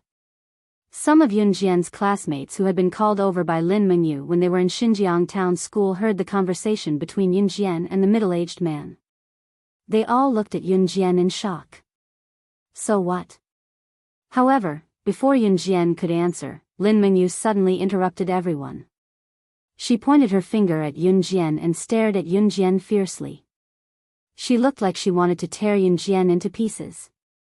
Tell me, do you dare to fight me or not? Lin Mengyu pointed her finger at Yun Jian. She gritted her teeth and shouted at Yun Jian. Leader, softer, softer. At the same time as the incident in Longmen City Xinjiang town, Leng Mei was caught by Di Lin in blood doll and pinned down to do unspeakable things to her. After being brought back by Di Lin, Leng Mei had been bullied on the bed for 3 days and 3 nights. At this moment, Leng Mei was hugging Di Lin's head and letting Di Lin move up and down on her body. Leng Mei was Di Lin's lover. This was something everyone in the Blood Doll organization knew. After the former leader of Blood Doll, who was also Di Lin's father, passed away and Di Lin became the leader of Blood Doll, he made it clear that he wanted Leng Mei to be his lover. Leng Mei was only an assassin in Blood Doll and was saved by Di Lin's father. She had no right to refuse. She had always thought that Di Lin only wanted a woman to warm his bed and vent his lust, so she had never harbored any improper thoughts. She was already prepared to die when she was caught trying to assassinate Yun Jian. She did not expect that Yun Jian would not kill her and even let her stay with Qing Yu and Gu Nianji. Now that she had been caught by Di Lin for so long, her waist was about to break from being bullied. Leng Mei had even begun to plan to escape from Di Lin. Di Lin did not like her anyway. After she left him, she would simply find him another woman to warm his bed. Leng Mei had already made up her mind. "What are you thinking about?" Di Lin asked after he finished venting his lust on Leng Mei and put on his clothes, sitting beside her as if nothing had happened. It was only then that Leng Mei snapped out of her trance. She pulled the blanket over herself and glanced at Di Lin carefully. Nothing. After that, Leng Mei put on her clothes swiftly and headed out the door as usual. He did not like her staying in his room after every session, so she left on her own accord. Chapter 1709. I made a bowl of chicken soup for you in the kitchen just now. It'll burn if you don't turn off the fire. Leng Mei had indeed made a bowl of chicken soup, but it was just an excuse for her to leave. She thought that as long as she left and sent a woman back in time, their chief would definitely forget about her after some time. Leng Mei still wanted to return to Xinjiang town to play mahjong with Qing Yu and Gu Nianji. Have someone send it over. Stay here. Di Lin held Leng Mei's wrist tightly. He never had a reason to do anything he wanted her to do. But I made it myself. I want to serve it to you personally. Leng Mei did not expect her chief to change so much after her return. She quickly found another excuse. All right. Di Lin was relieved when he heard that she had made it herself. Leng Mei then hurried to the door. Just as she reached the door, Di Lin's voice rang, "Come back quickly." Leng Mei paused, her gaze wavering slightly before she nodded. Yes. Leng Mei ran straight to Blood Doll's training ground after leaving the room and met Roa Yin. You're really running? Roa Yin held her forehead looking at Leng Mei. Quick. Lend me your helicopter. Leng Mei came over and hugged Roa Yin's shoulders. If I were you, I'd stay by the chief's side obediently. Can't you see that the chief loves you so much? Roa Yin could not help reminding her. Leng Mei's hand froze as she wavered. She actually loved Di Lin very much. However, if he really loved her, she had been with him for so many years. Why would he still? I'm leaving. Don't think about me. Leng Mei snatched Roa Yin's helicopter and drove it away without further thought. Roa Yin, who stood where she was, shook her head. She was betting a dime. Leng Mei would definitely be caught and brought back soon.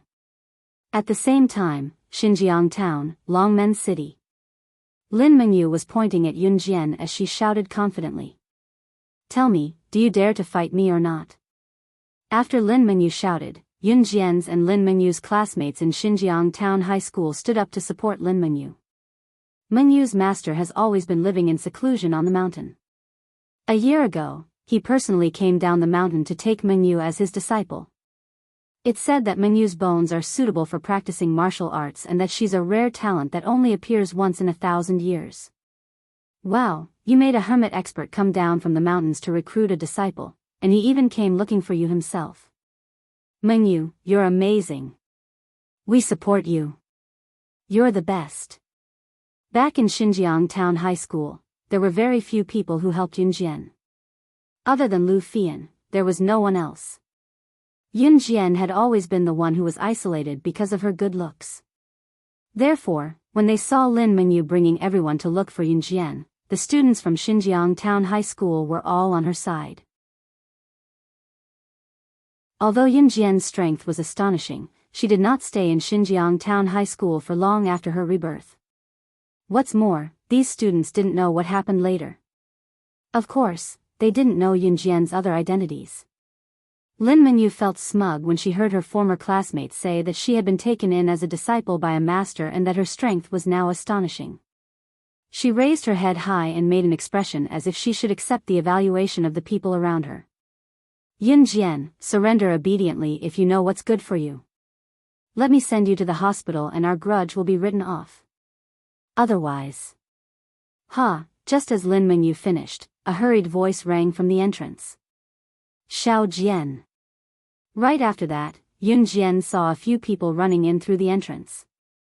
Since it was Saturday and school was over, the students could return to Xinjiang town. Lu Fian was the first to run in. Following behind her were the original basketball team of Xinjiang Town High School, Li Xiangyi, Wu Kuei, Wen Rui, and others.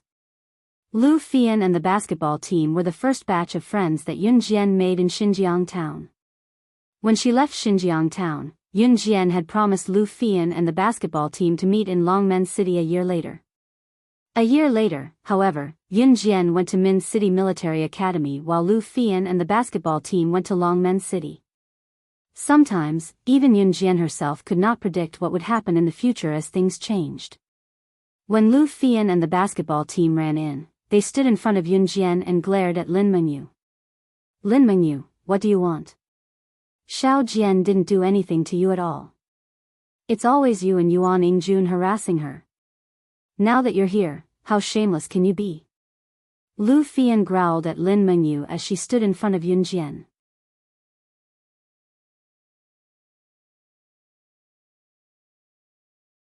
Chapter 1710. Hey, isn't this LV Fian? Haha. Your dad killed someone. He's still in jail, isn't he? Lin Mengyu saw LV Fian and immediately recalled how LV Fian's father was knocked down by a female teacher in school and accidentally stabbed someone with a pole from a tall building. That incident had caused a huge commotion in Xinjiang Town and Xinjiang Town High School. As Lin Mengyu was the daughter of Xinjiang Town High School's principal, she naturally knew about the incident. LV Fian was Yun Jian's friend.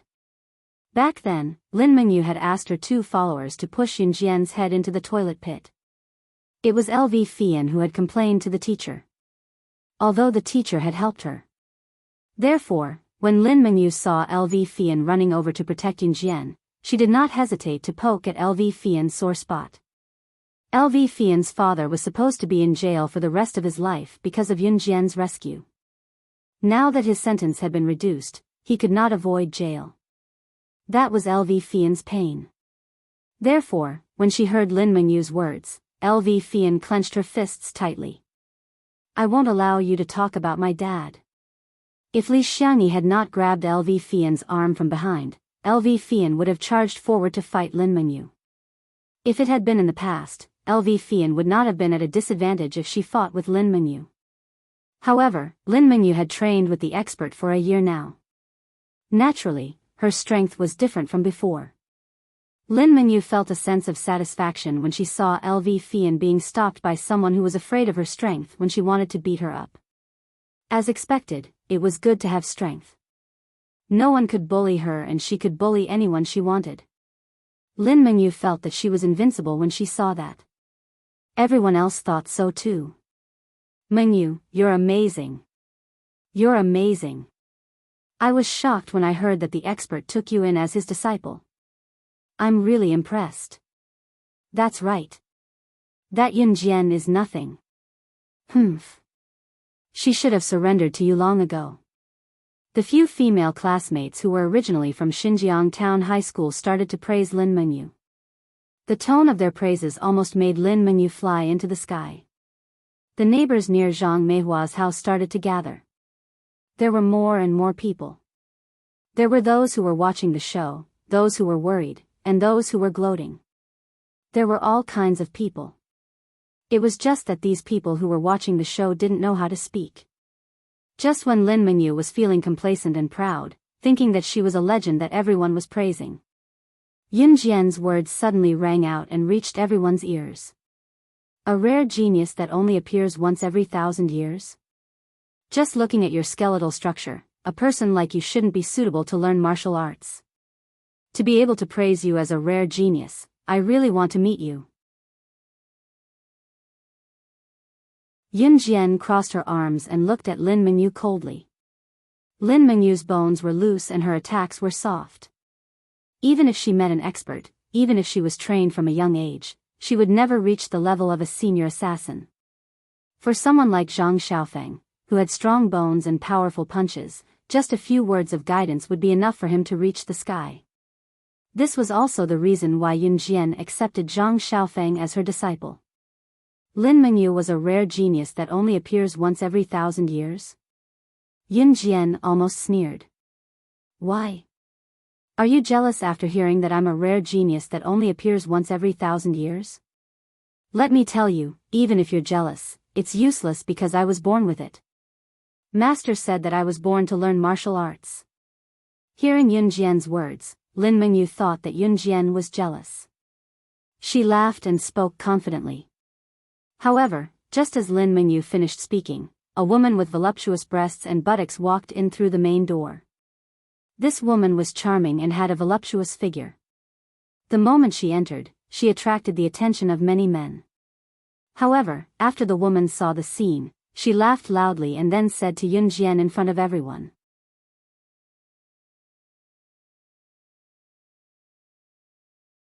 Chapter 1711. Leng Mei's sudden appearance startled everyone present. At this moment, Leng Mei was wearing a tight-fitting black leather jacket and pants. Her perfect body was fully displayed. Anyone who saw such an enchanting and sexy figure would be attracted to her. Even the women were attracted to her, let alone the men. Seeing Leng Mei enter from the entrance, she did not hesitate to spit out what she had just said. By the time everyone realized that Cold Charm was the woman that Zhang Yang was talking about, everyone was shocked. Those present were ordinary residents of Xinjiang town, farmers, construction sites, or factory workers. They did not even go to Longmen City often and had to be frugal with their spending. Hearing Leng Mei say the word kill so casually, everyone was shocked. What are you doing here? Just as everyone was puzzled and wondering how Yun Jian could possibly know this woman, Yun Jian suddenly looked at Leng Mei with her arms crossed. She obviously knew this woman who spoke of killing so casually. Everyone was shocked. Even Lu Fian, Li Xiangyi, and Lin Mengyu were surprised.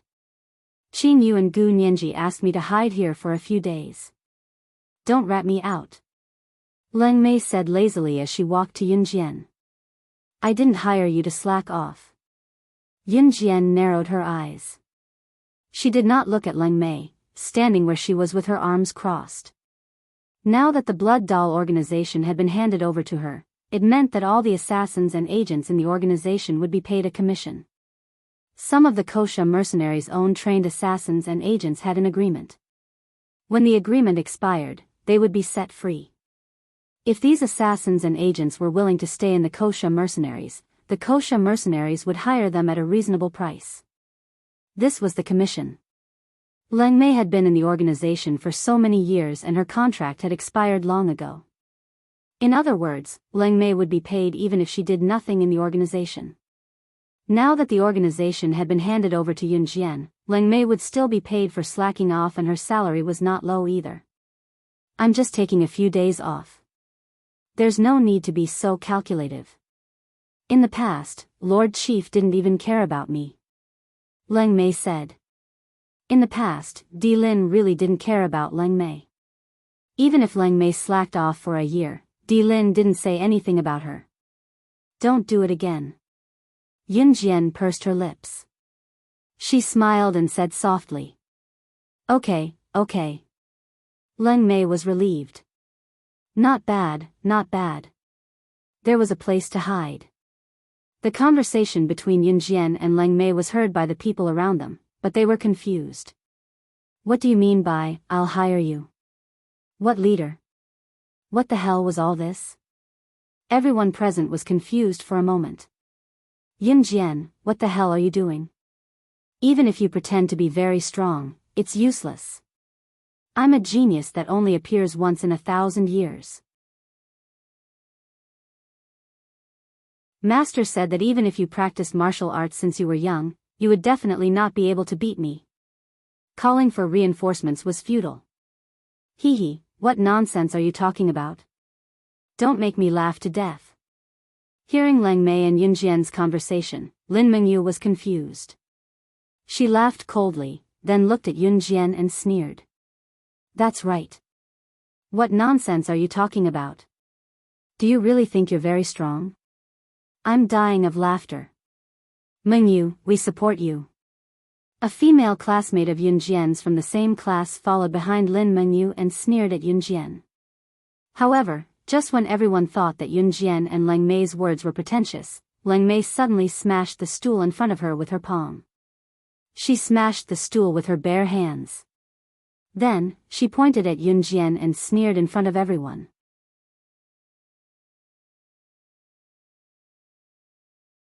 Chapter 17:12.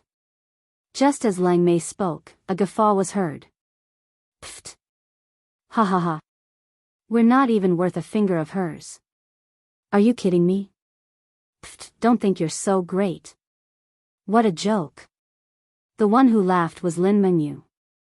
She was currently glaring at Yunjian coldly, her gaze brimming with confidence. She was confident that she could defeat Yunjian. Xiao Jian, this is. The voice of Qin Yiru, who had just returned from grocery shopping, rang from the entrance. Qin Yiru stared blankly at the neighbors who had gathered around to watch the show, as well as Lin Mengyu, Lu Fian, and the others, not knowing what was going on. Ha, you're just in time. You're Yunjian's mother, aren't you? Your daughter bullied me back then, you don't know, right? She even broke the ribs in my abdomen. I'm going to kill her right in front of you now. Seeing that Qin Yiru had returned, Lin Mengyu did not think that she had gone overboard just now. Instead, she scolded Qin Yiru fiercely. Qin Yiru was shocked by the stare. She was about to speak when Yunjian's eyes glinted sharply. With a flick of her arm, 6 flying daggers shot out from her hand and went straight to the roof of a nearby house. The scene shocked everyone present. What's wrong with you? Lin Mengyu growled at Yunjian. However, as soon as the roar fell, a short, old man dressed in martial arts clothes appeared in front of everyone. After the elderly man appeared, 4 to 5 young men appeared beside him. Everyone was surprised. What was going on? Who were these people? As they wondered, Lin Mengyu's eyes widened as she stared at the elderly man and the young men beside him. Master, senior brothers, why are you here? The elderly man was Lin Mengyu's master. When the elderly man appeared, he did not seem to see Lin Mengyu at all. His sharp gaze was trained on Yunjian and he guffawed after a moment. Ha ha ha. My junior brother has imparted his lifetime's ultimate skill to you. You didn't disappoint me, slaying God. The elderly man guffawed, his gaze on Yunjian's malevolent gaze remained unchanged under everyone's watchful eyes. The moment he saw the old man and heard the old man's words, Yunjian suddenly thought of someone.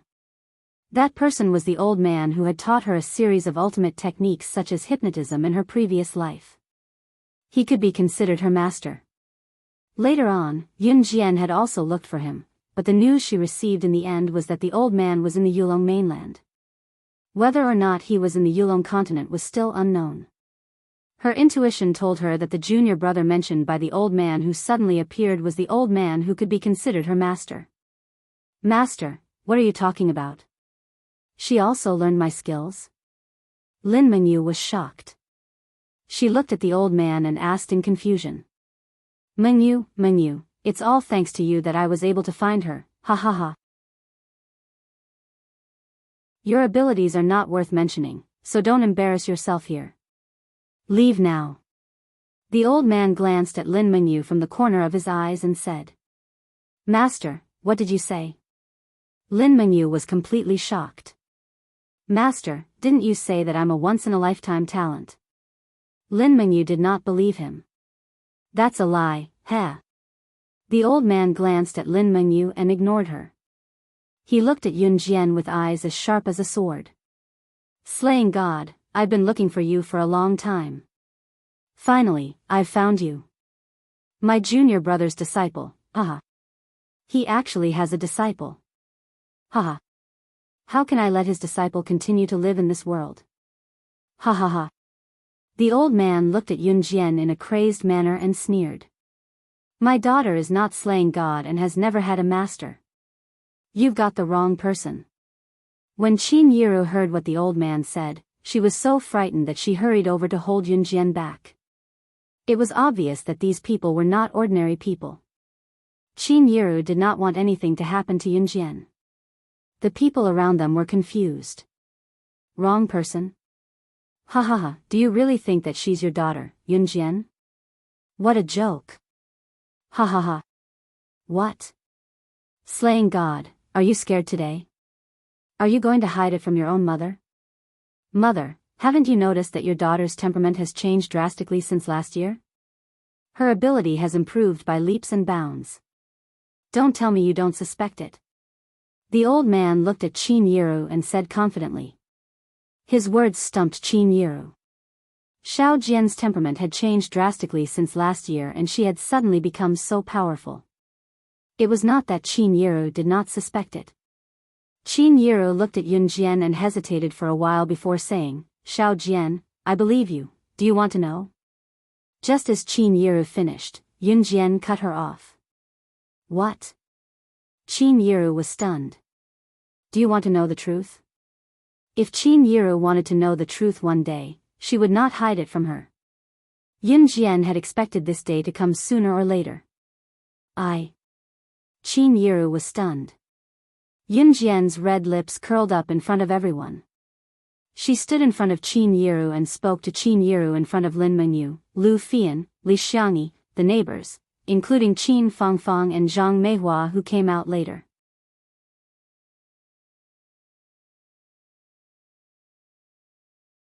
Chapter 1713. Yunjian uttered those words slowly and coldly in front of everyone. Everyone's expression darkened as they listened to Yunjian's unhurried words. Silence, a deathly silence. It was dead silent. No one dared to make a sound at that moment. Yunjian uttered those words in front of so many people, including her biological mother. Qin Yiru. If she was lying, where did she come up with such a lie? And at this very moment, even Lin Mengyu's master pointed out that she was slaying God? The crowd was confused, especially when Yunjian uttered the last sentence, I'm number 1 on the international secret agent ranking, number 006, slaying God. It did not matter if it was Qin Yiru who stood nearby, Lu Fian, Li Xiangyi, Zhang Meihua, Qin Fangfang's family, Lin Mengyu and her neighbors who were completely stunned. An image flashed across everyone's eyes. In that image, Yunjian stood in the middle with a butterfly knife dripping with blood in her hand. Corpses were strewn all around her. She was wounded all over, but she stood among the corpses as if nothing had happened to her. She was like a murderous king. She was the number 1 on the international secret agent ranking, number 006, slaying God. She was a top-notch existence that no one had ever imagined. This is impossible, this can't be. No wonder you've changed. I was wondering why you suddenly became so strong when you were in the toilet a year ago. So you are. Lin Mengyu initially refuted. How could Yunjian be the number 1 on the international secret agent ranking, slaying God? However, she suddenly realized something. A year ago, Yunjian was still a slug who was so weak that she could be dragged into the toilet to be bullied. However, she had suddenly changed. It was then that she had suddenly changed. She had learned how to fight back. Her abilities had become terrifying. It was hard to fathom. At that time, Lin Mengyu was puzzled. Why did Yunjian seem to have become another person? When Yunjian admitted her identity earlier, Lin Mengyu thought it was impossible. The number 1 on the international secret agent ranking, slaying God. What kind of existence was that? Although they had never heard of Yunjian's battle achievements, the first time they heard of this title, they felt that it was inconceivable. Therefore, Lin Mengyu felt that it was impossible. Slaying God, the top international secret agent ranking, how could she be Yunjian? But in the end, even Lin Mengyu herself could not explain why Yunjian had suddenly become so powerful. It was as if he was a completely different person. Therefore, Lin Mengyu changed her words. Everyone stared at the scene in front of them. At this moment, no one dared to say a word. Yunjian stared intently at Qin Yiru. She saw that Qin Yiru's expression had changed from disbelief to shock. Qin Yiru had yet to put down her raised hands.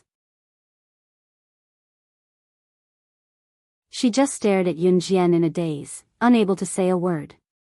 Yun Jian pursed her red lips and suddenly smiled. Since he had decided to talk about it, he might as well go all out. Mom, I'm sorry for keeping this a secret from you for so long. I'm also sorry that I'm not your biological daughter. I'm a secret agent trained by the Inhun organization. Serial number 006, code name Slaying God. I was once locked up with hundreds of children in the dark organization, but in the end, they all died in my hands. Because if they didn't die, I would have been the one who died. I had no choice.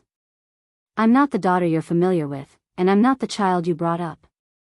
I'm just an orphan. I've killed countless people and my hands are stained with blood. Killing, war, heavy weapons, machinery, and computer operations, I'm proficient in everything except family. You're the one who gave me an ordinary life and made me feel a mother's love. I yearned for that kind of mediocre but caring life. At this point, Yun Jian paused for 2 seconds. She pursed her red lips and looked at Qin Yiru with her mouth slightly agape. Her tone was a little slow, as if she could not bring herself to ask but had to say it. This was the first time in her life that she was at a loss because of someone. So, can you still accept me like this?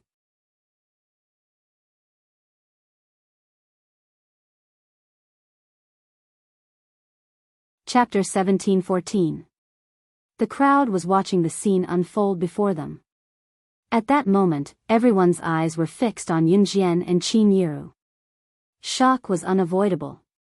What did Yun Jian say earlier? She said that her hands were stained with blood, that she had killed countless people, that she had been imprisoned with hundreds of children, and that she had killed them all. Killing, war, heavy weapons, machinery, and computer operations, she was proficient in all of them. She was a mythical existence.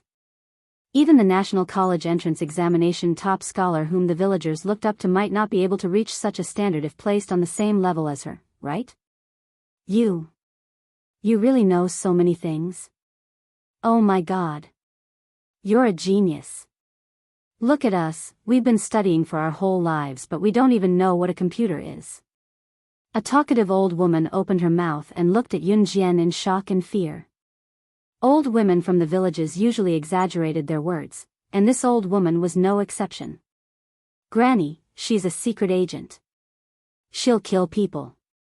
Someone tugged at the old woman's sleeve and stepped back immediately. The moment the people around them heard that Yun Jian was a secret agent, they all took 2 steps back in fear. However, they were afraid that Yun Jian would be ruthless when they tried to leave, so at that moment, no one dared to leave. The neighbors looked at Yun Jian and stepped back in fear. Lin Mengyu and Yun Jian's classmates took a few steps back as well. Everyone looked at Yun Jian as if they had seen the god of plague. Yiru, your daughter has been possessed by this demon called Slaying God or something, right? Oh my. There's actually such a terrifying thing in this world. This demoness can kill people. Everyone, stay away. Yiru, you should stay away too. Don't get killed. Ask her to leave quickly. Or ask the police to arrest her and shoot her. The old woman who spoke earlier reacted and immediately jeered. Soon, someone else chimed in, that's right, that's right. I was wondering how your daughter became so powerful. She started a company and is a special force soldier. What's she so proud of? She's been possessed by a demon. In my opinion, she should die. Yiru, if you want to accept her, then get out of Xinjiang town. Don't ever come back. The people around began to point at Yun Jian and scold Qin Yiru as well. They might not have realized what the name, Slaying God, meant. Yun Jian was not affected in the slightest by the people around her. At this moment, Yun Jian was sizing up Qin Yiru. She was waiting for Qin Yiru's reply. Not far away, Qin Yiru was speechless after hearing what Yun Jian had said. Qin Yiru opened her mouth several times, wanting to say something, but her lips were trembling so badly that she couldn't say anything in the end. She suddenly realized that her biological daughter was no longer her biological daughter. It was not that she had no feelings for Yunjian in the past year. Qin Yiru was a sentimental person. Moreover, Qin Yiru's adoption of Xiao Yunju, Duanli, and Duanya showed that she was not a selfish person. However, this had happened out of the blue. How was she supposed to accept or admit this fact? Ignorant fools. How dare you call slaying God a demon? Pfft. I'm dying of laughter. Do you know what the name, slaying God, means? Slaying God, the number 1 on the international secret agent ranking. She started killing at 12 and killed the previous boss of Kosha mercenaries at 14. The missions she took on cost at least $100 million in the market. Her assassination, cover, tracking, and anti-tracking missions have never failed since she started her career. Her missions ranged from assassinating the president of a large country to hunting down commoners. And Hun's slaying God is fluent in 58 languages. She was once on the headlines of international newspapers and was listed as the most untouchable existence in the world. Someone said that those who are targeted by slaying God already have one foot in the coffin. Countless countries have offered her tens of billions of USD to work for them, but she rejected them all. How dare you call someone like her a demon? A demon. Leng Mei suddenly spoke up when the group of old women were openly attacking Yunjian and telling Yunjian to get lost. Her cold words were like a sharp sword, shocking the people who had no idea what slaying God meant. Slaying God.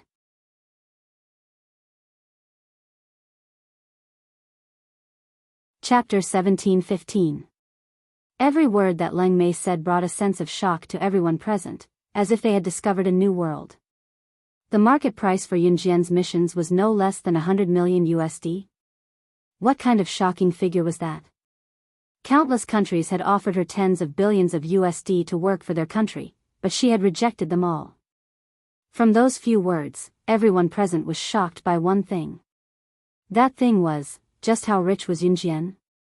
In addition to Yunjian's frightening achievements, Leng Mei actually said that she was proficient in 58 languages. Was this really a person's ability? This was not something that could be described with the word genius.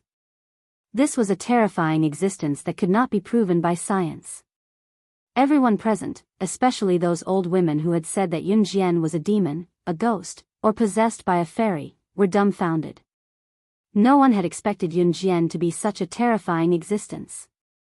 These old women who lived in Xinjiang town and rarely left Xinjiang town could not imagine how terrifying a person's ability was at its peak. Yunjian was an existence that frogs at the bottom of a well like them would never be able to touch. Tens of billions of USD.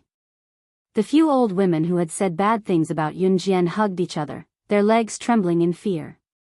Even if it was millions, it would be astronomical data to these old women, much less tens of billions. Tens of billions of USD. In the eyes of these old women, it was an indescribable number. The zeros behind it were uncountable.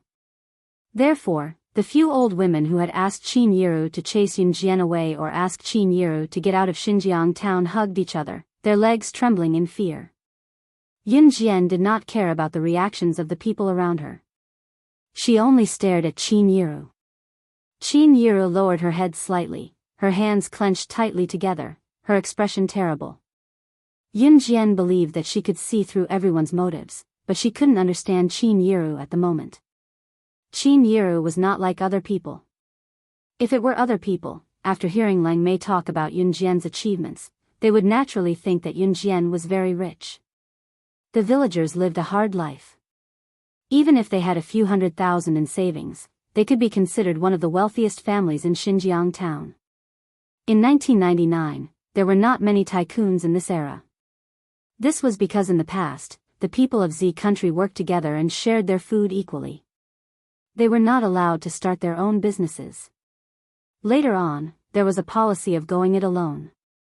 That was, the citizens could start their own businesses and invest in companies. Of course, there were also some people who knew their place and lived a mediocre life. Therefore, as time went on, the gap between the rich and poor of the Z nation's farmers grew wider and wider. In 1999, the gap between the rich and the poor had become obvious. Those who were powerful would become rich, while those who were not powerful would stay in their families' 3 villages and 2 acres of land, living a mediocre life. What Yun Jian had was something that the farmers of Xinjiang town could only hear about for the rest of their lives. They would never be able to touch it. Therefore, if Qin Yiru was a normal woman, she would have accepted Yun Jian a long time ago. It did not matter if she was the #1 secret agent in the world, slaying God. Even if she did not accept her, her daughter would still not come back. Under such circumstances, was it not better for her to accept it as soon as possible? She could even cheat Yun Jian of a huge sum of money. After hearing Lang Mei's words, the people around them were envious of Qin Yiru. However, Yun Jian knew that Qin Yiru was not that kind of person. Seeing Qin Yiru lowering her head and clenching her fists, Yun Jian's heart chilled slightly. She curled her lips, but there was no emotion in it. Yun Jian's heart chilled. She should have known that she did not belong to the mundane world because no one in the mundane world could accept her. Just like, in her past life, she had nowhere to go after leaving an Han group. No one was willing to accept her, whose hands were stained with blood. Therefore, she had no choice but to return to that bloody world. For the past year, she had lived a normal life for so long. She thought that she could continue on like that.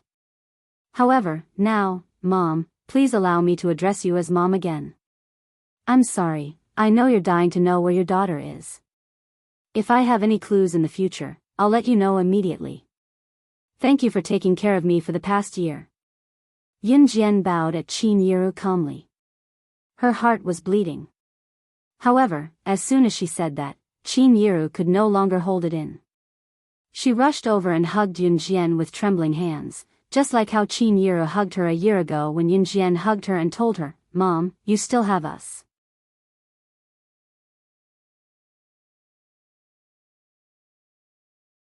Chapter 17-16.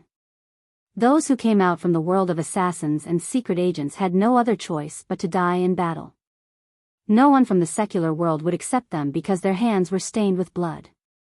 For an ordinary family, if they heard that someone had killed someone, their first reaction would definitely be to warn their family members to stay away from this person and not to get close to this murderer. Who knew when they would be killed by the murderer? This was a very realistic world. Although Yun Jian was ranked #1 on the international secret agent ranking, and as slaying God, she was so powerful that she was omniscient and omnipotent. However, as a person in this world, she had no other choice and there was no turning back. Assassins and secret agents from the underground organizations could only die in battle and could never return to the ordinary world. That was because the people in the ordinary world would never allow an assassin or secret agent who had killed many to live near them and threaten their safety. If not for her rebirth, Yun Jian knew very well that someone of her status would never be able to come into contact with the ordinary world. There was only one outcome for her: death in battle. If she did not want to die in battle, she had to become stronger.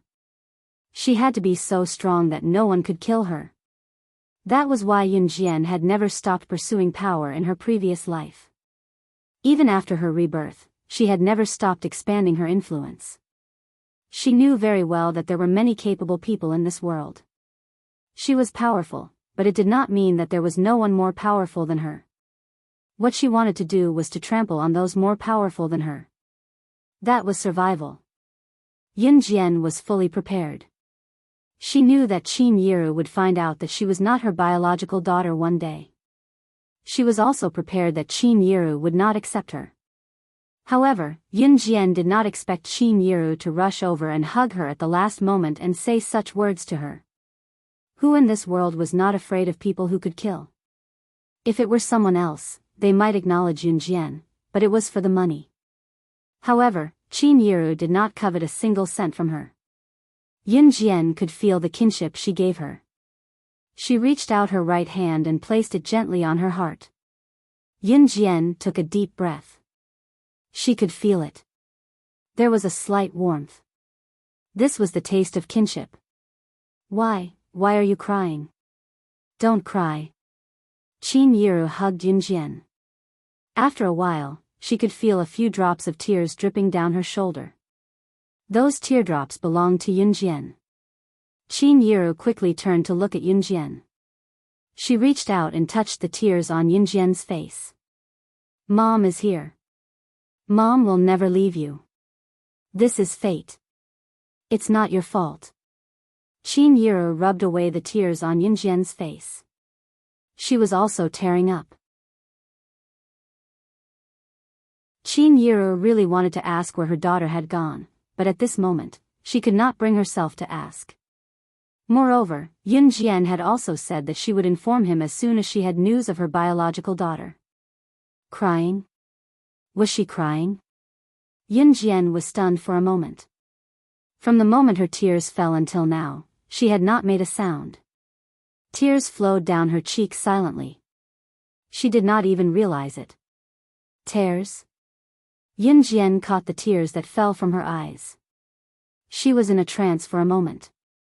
How many years had it been since she last cried? Ever since she came to terms with the truth, she had never shed a tear even when she was living a life where she could be killed at any time in the Inhun organization. Even when she was covered in wounds. Things like tears would never appear on her body. However, today she actually shed tears. He. Slaying God, are you done catching up? Ha ha ha. It's time to settle our personal grudges.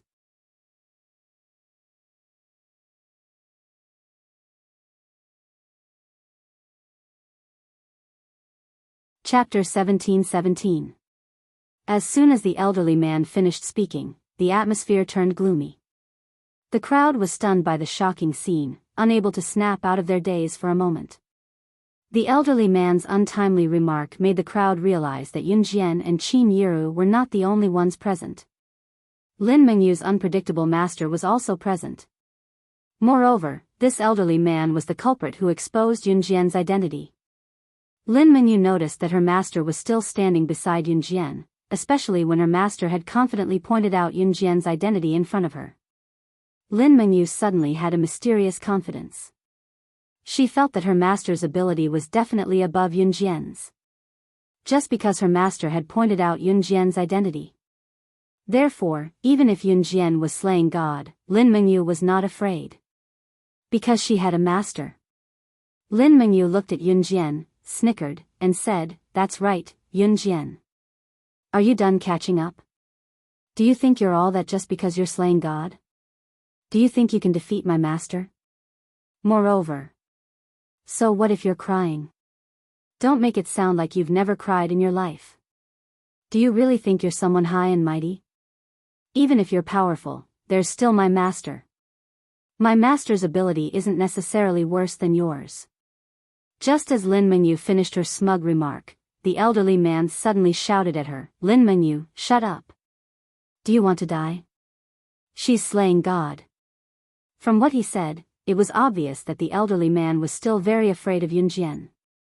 Yunjian had already recovered from her earlier emotions. She turned her head sideways and shielded Qin Yiru behind her. Qin Yiru did not put on a brave front this time. She stood behind Yunjian consciously and did not burden Yunjian. Yunjian's slightly red and swollen eyes instantly turned sharp. She glanced sideways and her sharp gaze landed on Lin Mengyu. Her tenderness towards Qin Yiru did not mean that Yunjian would look at other people with red eyes. Her self-control was still outstanding. Scanning Lin Mengyu with a sharp gaze, Yunjian's lips quirked up. Perhaps it was Qin Yiru's action just now that the burden in her heart had been lifted. Yunjian could not be more relaxed right now. Since you already know my identity, I might as well tell you that those who dared to insult me in the past, I will. Since this group of people knew her identity, then she, Yunjian, would not be merciful. Just as Yunjian said this, Lin Mengyu suddenly trembled. She suddenly recalled that Yunjian had spoken to her in the same tone a year ago. What will happen? Lin Mengyu hid beside the old man but trembled under Yunjian's sharp gaze. She forced herself to calm down but could not calm her emotions. Just as everyone gulped, Yun Jian, who was standing on the other side, spoke abruptly and said something that sent chills down the spines of the crowd. Kill without mercy. Perhaps it was because they were certain of Yun Jian's identity and what Yun Jian had said earlier. If it were in the past, everyone present would have treated Yun Jian's words as a joke. However, at this moment, they could not help but tremble when they heard Yun Jian's words. She wanted to kill the other party just because of what she said. Was this the so-called slaying god? He. Slaying god, your opponent is me. The old man suddenly stood out and stared straight at Yun Jian. He spoke arrogantly as if he would not stop until he killed Yun Jian. Just as the old man finished speaking, a tall figure walked in from the main entrance. The tall figure scanned the entire place coldly and was enraged when he saw Yun Jian's red and swollen eyes.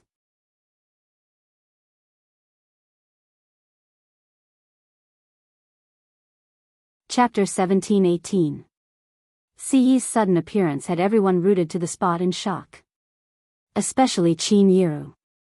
Yun Jian wasn't surprised that Siyi had returned to an Han organization in the morning, so why was he back now? Qin Yiru and Yun Jian had personally watched Siyi drive away in the morning, so she couldn't help but be a little surprised to see Siyi back. Siyi had indeed left in the morning, and the private helicopter that Imosen had sent to pick him up was already on its way to an Han organization. Later, there was suddenly news that someone was looking for trouble with Yun Jian, so Siyi turned back without a second thought. Looking at Siyi entering through the main entrance, and the arrogant words he had said when he entered, everyone looked at him. Obviously, they were shocked by Siyi's words.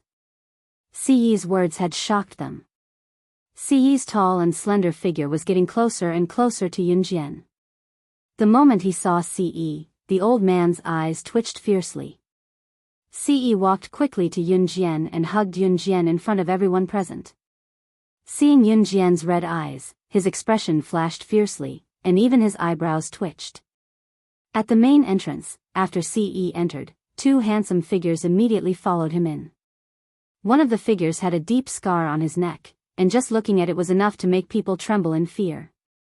The other handsome figure was much calmer.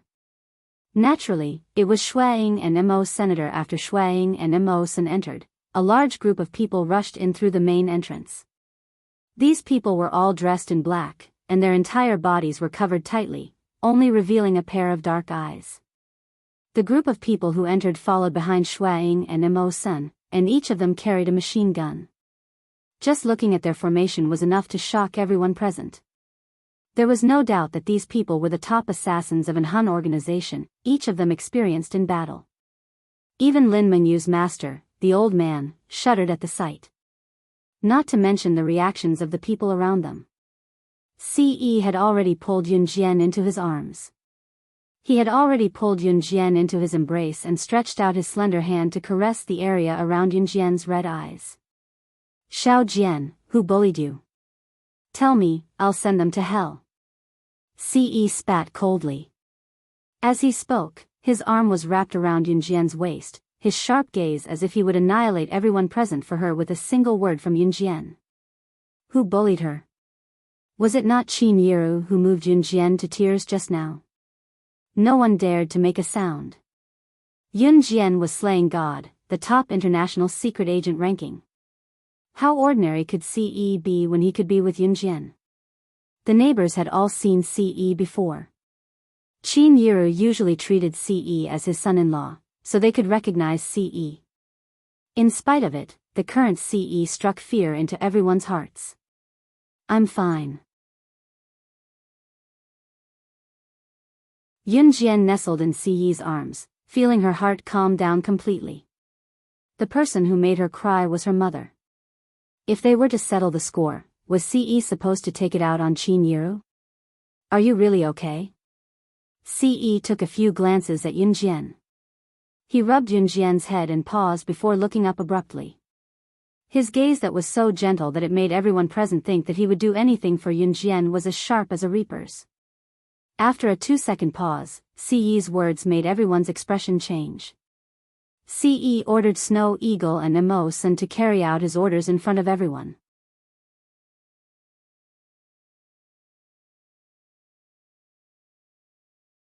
Chapter 17-19.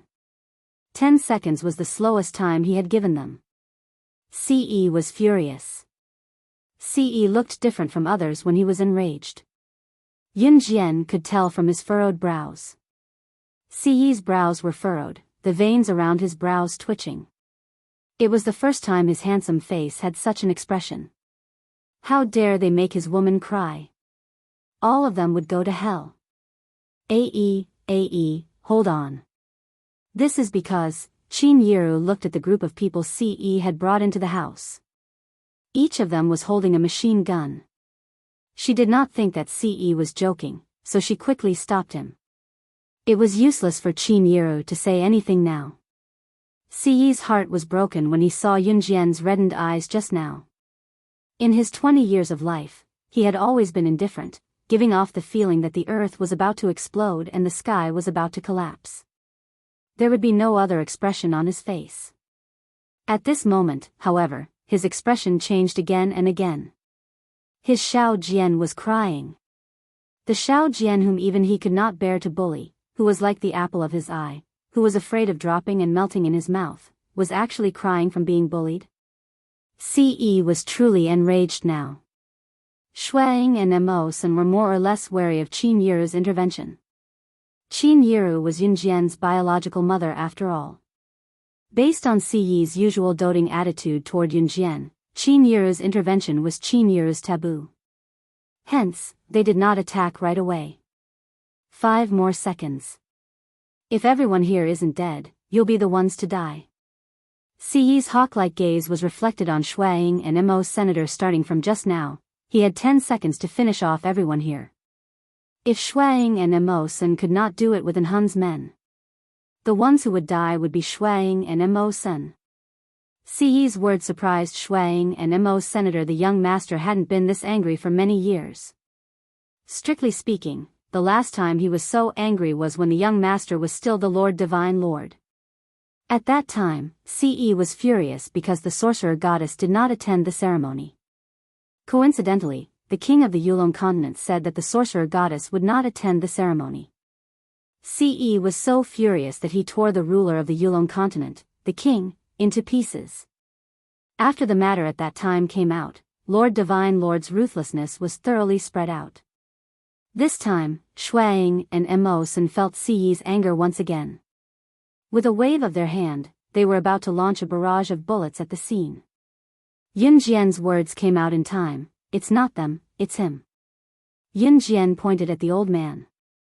The surrounding people were indeed innocent. Today, when Yun Jian revealed her identity, she had already thought of a countermeasure. Qin Yiru still had to survive here. It would be enough to make these people lose all their memories of what they saw today. However, if people died here, it would not be the same thing. Yun Jian never liked to do complicated things. The deaths of the people present would not benefit her at all. At this moment, Yun Jian had figured out the ins and outs of this old man. Her master in her previous life was most likely from the Yulong continent.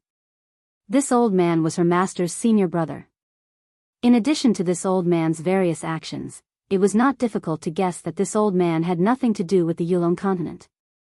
If she guessed correctly, this old man was just a senior brother that her master met on Earth when he was apprenticed to a master. Therefore, this old man had nothing to do with the Yulong continent.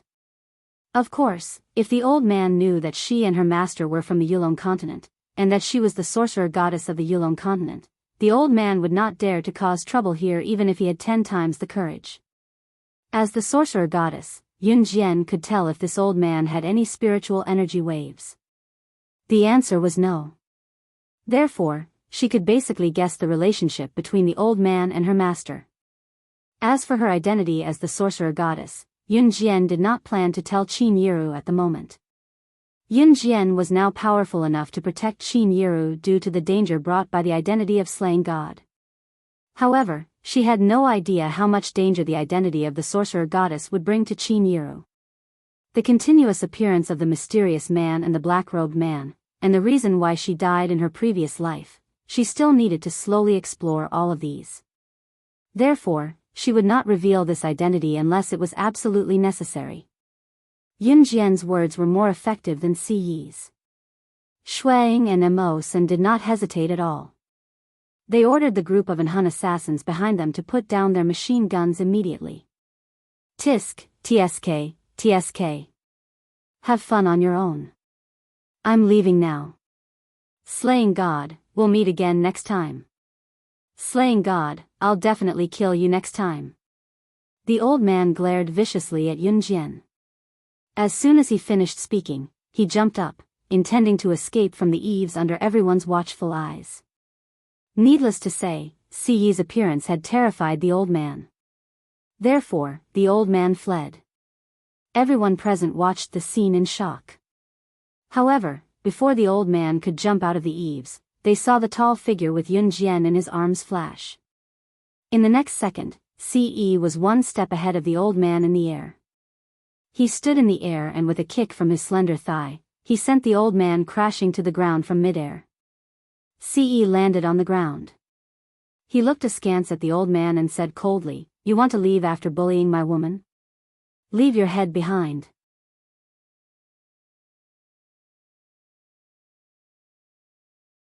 Chapter 17:20. The blade flashed, and the blade reflected a dazzling light under the blazing sun overhead. The light flashed in front of everyone's eyes. They did not even see when Si Yi struck. All they saw was the flash of light. Before the old man on the ground could react, his head had been split in half. His head and body were split in half. The old man's eyes were still wide open. His head and body had been split in half. He died with his eyes wide open. As the old man died, his eyes were still wide open, unwilling to close. He's dead. He's dead. He's dead. Ah! The group of old women around them reacted the quickest and screamed the loudest. Those who did not know better would have thought that they were the ones who died. Si Yi had finished off the old man in one move. That speed was so fast that no one knew when he had struck with his saber. Die die die, master is dead. Lin Mengyu's pupils suddenly shrank. She was so frightened that her expression changed. It was as if she had heard something horrifying. Her lips turned white and she stood rooted to the ground, trembling. Lin Mengyu's senior brothers were all dumbfounded. They did not see wrongly. When the old man saw Si Yi and said those words, he did not even care about their lives and escaped alone. If the old man had managed to escape by himself, then the few senior brothers of Lin Mengyu who were with him would have died without a doubt. But the old man failed to escape. But it was undeniable that the old man did not care about his own disciples at all just to save his own life. In addition, his master, who was extremely arrogant just a second ago, had his head chopped off at this moment. Therefore, Lin Mengyu's senior brothers could not react to the old man's selfishness and escape without caring about their lives. Now, the old man was beheaded and died on the spot.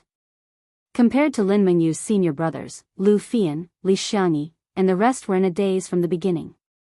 This is... What the hell is going on?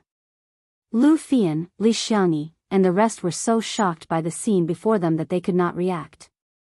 As for Zhang Meihua, Qin Fangfang, and the rest, they were completely dumbfounded. Si Yi had personally killed him. Shuang and Emosen both swallowed hard. How long had it been since their young master had personally taken action? Normally, Si Yi wouldn't make a move, as these trash were so weak that he didn't even need to do anything.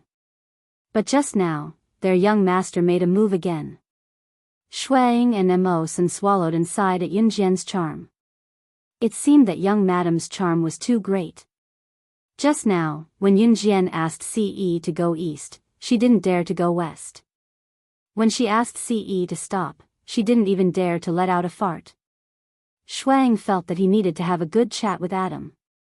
Next time, they shouldn't work so hard to curry favor with Yun Jian. This was equivalent to currying favor with their young master.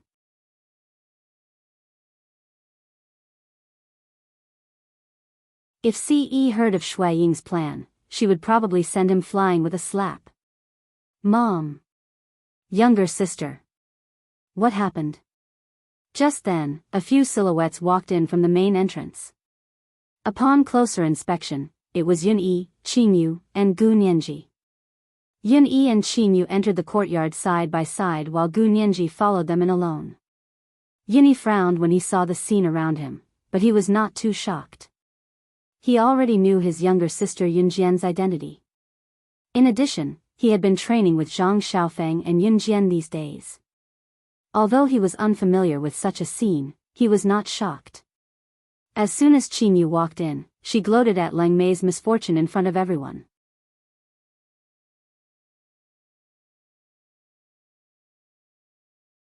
Chapter 1721. What? My leader is here? Are you kidding me? I just snuck out, okay? How did he find me so quickly? Oh my God. I don't want to go back. Help me find a place to hide. Hearing Qingyu's words, Lang Mei, who had been standing where she was with her arms crossed in front of her as if she was watching a show, darkened her expression. In the next second, Lang Mei's face was as swollen as charcoal. She jumped up and looked left and right. There was nowhere to hide. There's a pigsty over there. Lang Mei, go hide for a while. It's useless to hide in the house. A pigsty is the best. Even if your leader is here, he won't enter the pigsty to look for you. Gu Nianji gave Lang Mei a kind suggestion. Yes, yes, yes. Hide in the pigsty. What? You want me to hide in the pigsty? She was Lang Mei, the blood doll's top expert. Gu Nianji was asking for a beating. She wanted her to hide in the pigsty. Lang Mei's expression darkened immediately. Do you want to be caught? Gu Nianji instigated again. People in the countryside usually had a pigsty because the elderly in the countryside would usually stay at home to farm. Since there were many vegetables at home, people in the countryside would usually raise 1 or 2 or 3 piglets at home. The extra vegetables would be eaten by the pigs so that it would not go to waste. This was considered a custom in the countryside because raising 1 or 2 piglets at home and slaughtering them for New Year's was a special way to celebrate the new year. Of course, people in the past did not raise piglets for New Year's. They were so poor that they could not even afford to eat. There were many people who died of starvation in the old days. Even if the pigs were slaughtered at home for New Year's, they were not for their family but to be sold. Pork could be sold for a lot of money. Zhang Meihua's pigsty had 3 pigs and they were already the size of adult pigs. Lang Mei was the blood doll's top expert, which meant that her ability must be extraordinary. In addition to Lang Mei's usual attire, she was quite presentable. Asking her to hide in the pigsty? This was driving her crazy. The last time she was caught, she was pinned to the bed by their leader for 3 days and 3 nights. This time, she had escaped with great difficulty. Their Lord Chief could be deceived by her once, but he couldn't be deceived by her a second time. She would not be able to escape this time. Lang Mei clenched her teeth and went all out. Hide. I'll hide. With that, Lang Mei jumped into the pigsty, towards Lang Mei, this foreign creature. The pigs in the pigsty all howled a few times. After a while, it was unknown what Lang Mei did, but the pigs stopped howling. Ahem. Even Yunjian couldn't help but twitch her mouth when she saw this scene. At this moment, Si walked over and pulled her into his embrace. Gu Nianji and Lang Mei's actions amused everyone present, however, other than Yun-Yi, Qingyu, and a few others, the people around them dared not move an inch from the old man's corpse. Let us go. We promise we won't go out and say anything, Yiru. Ah, Yiru. Tell your daughter to let us go. We promise that we won't tell anyone. I promise I won't say anything. I'm begging you. Let us go. The group of old women knelt before Qin Yiru and begged for mercy from the scene before them. Do you still want to live in this world after knowing my identity? Yunjian raised her brows and asked softly. Necessary intimidation was necessary. Yunjian's words caused another round of panic. As long as you don't kill us, we'll do anything you want us to. Anything. The people around them knelt on the ground in fear, some even kowtowed to Yunjian. Yunjian's eyes shone. She then signaled Qin Yu with a look so that everyone present, other than Qin Yiru, Yun Yi, and those who should not have their memories erased, had to drink the 3-hour amnesia liquid. This was Yunjian's ultimate goal. Even Lu Fian, Li Xiangyi, and the rest were not spared. The corpses and blood on the ground were quickly cleaned up by Anhun's people. Everything returned to how it was before.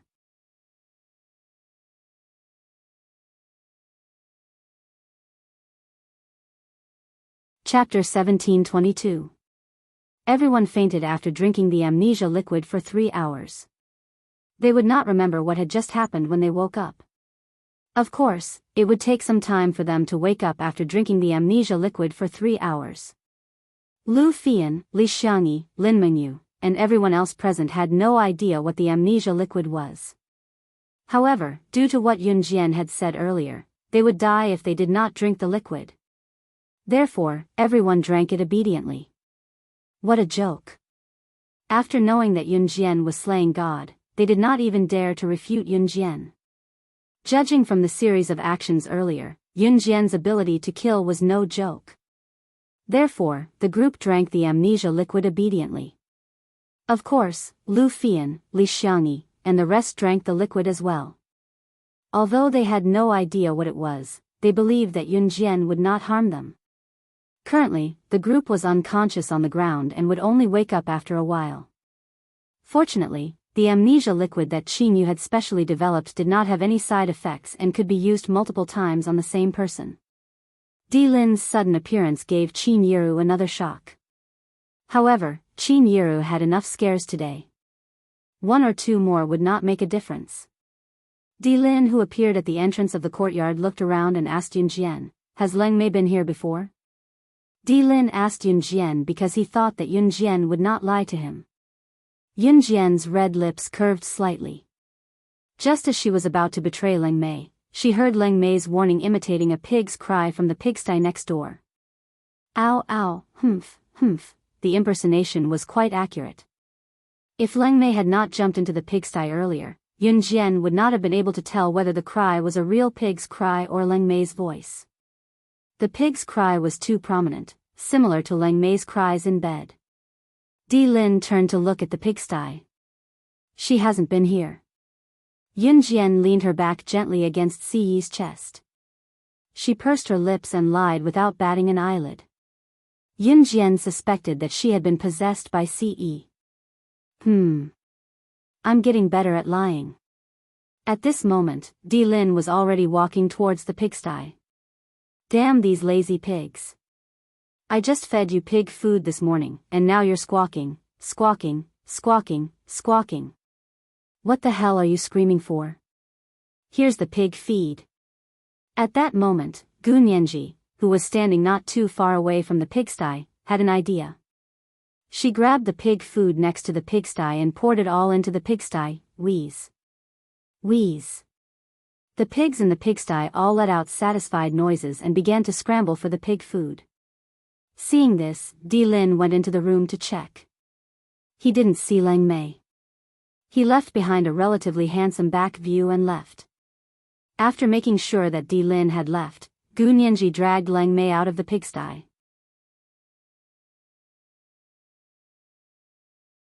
Reality proved that Leng Mei had chased Gu Nianji around Xinjiang town for dozens of rounds. Inside the room, Yun Yi, Qin Yu, Yunjian, Qin Yiru, and Si Yi sat together at the table. Knowing that Qin Yiru already knew the truth, Yun Yi opened her mouth, but it was Qin Yiru who asked first. Xiao Yi, you've known about this for a long time, haven't you? Qin Yiru asked Yun Yi if she knew that Yunjian was no longer the Yunjian of the past. Brother found out not too long ago, Yunjian suddenly said, then leaned on Si Yi's shoulder and told Yun Yi and Qin Yiru.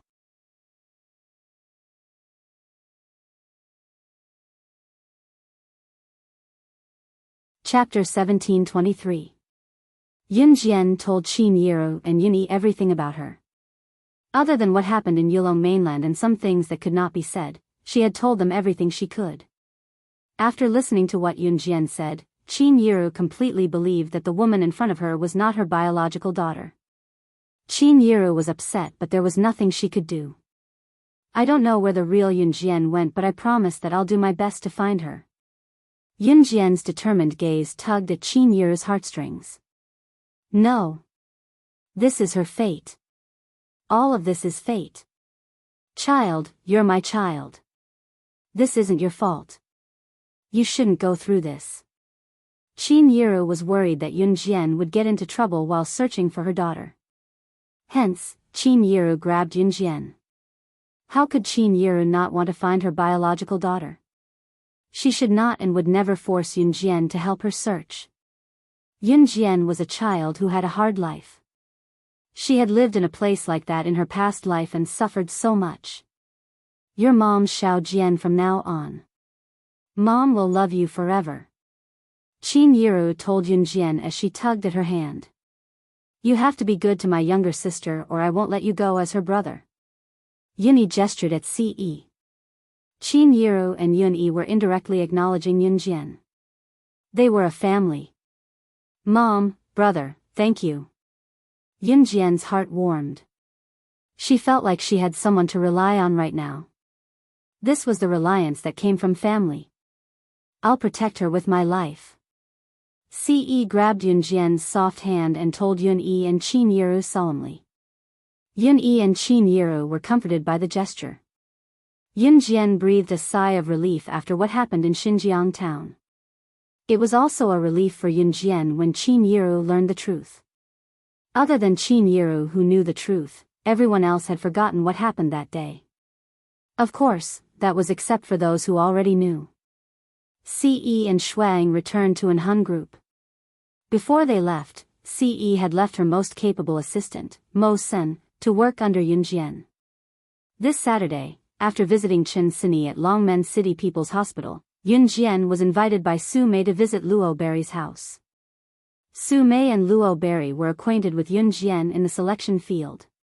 When they first entered the field, Su Mei was older and often took care of Yunjian and Luo Berry. Su Mei invited Yunjian to visit Luo Berry's house this week and Yunjian did not refuse.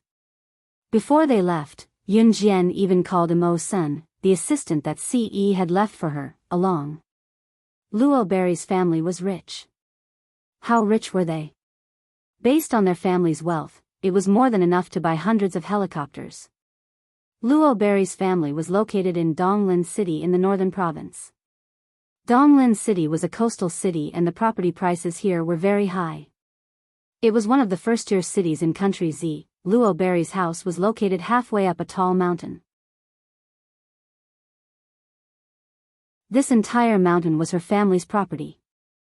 The owners of Luo Berry's house were Luo Berry's grandfather and grandmother. Her family was a more feudal family. Luo Berry's father and mother lived together with her uncles, aunts, and uncles. Mo Sen, who followed behind Yunjian and Su Mei, was no different from a bodyguard. They had finally arrived at the entrance of Luo Berry's house halfway up the mountain. Luo Berry had been waiting there since early morning. When she saw Yunjian and Su Mei, Luo Berry pounced on them. I'm so happy that you guys can come to our house to play. Luo Berry hugged Yunjian and Su Mei. Luo Berry was 1.6 meters tall with a slim figure. She was already 18 years old, but she looked like she was only 14 or 15 years old. She looked very young. After hugging Yunjian and Su Mei, Luo Berry glanced behind Yunjian and Su Mei and saw Mo Sen, who was calm and silent, standing behind them. Why was he here too?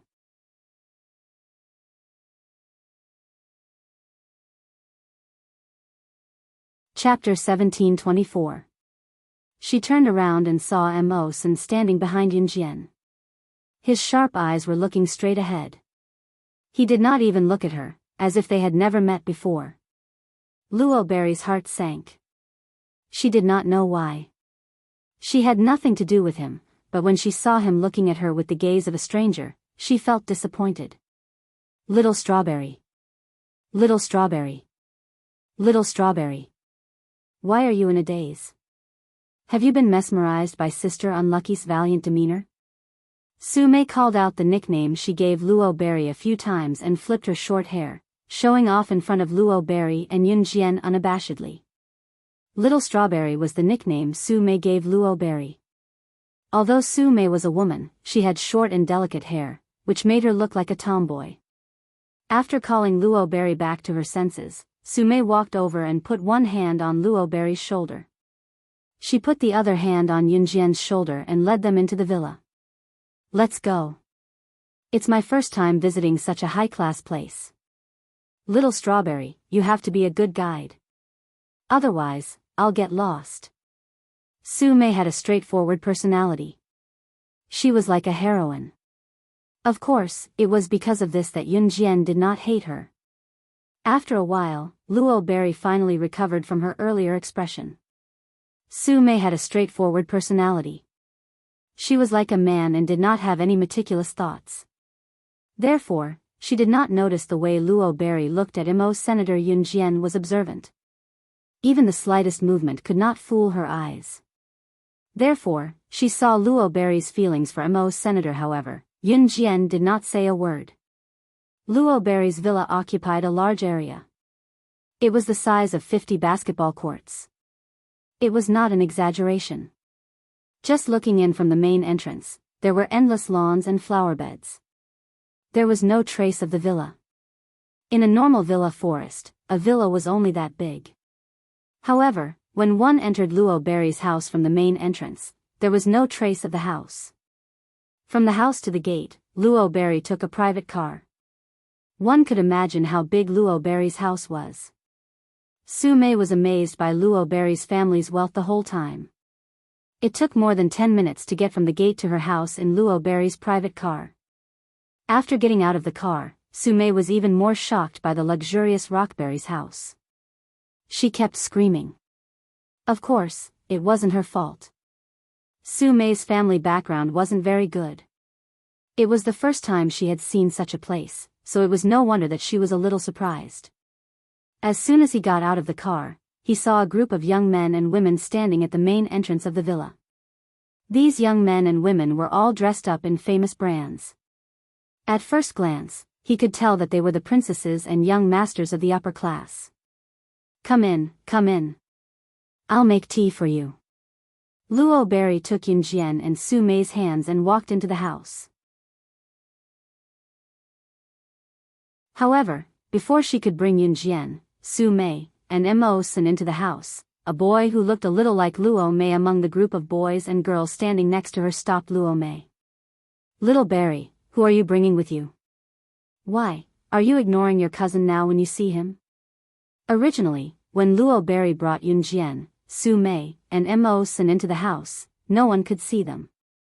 The group of boys and girls around them were having a lot of fun. But when this boy who looked a little like Luo Berry spoke, everyone looked over.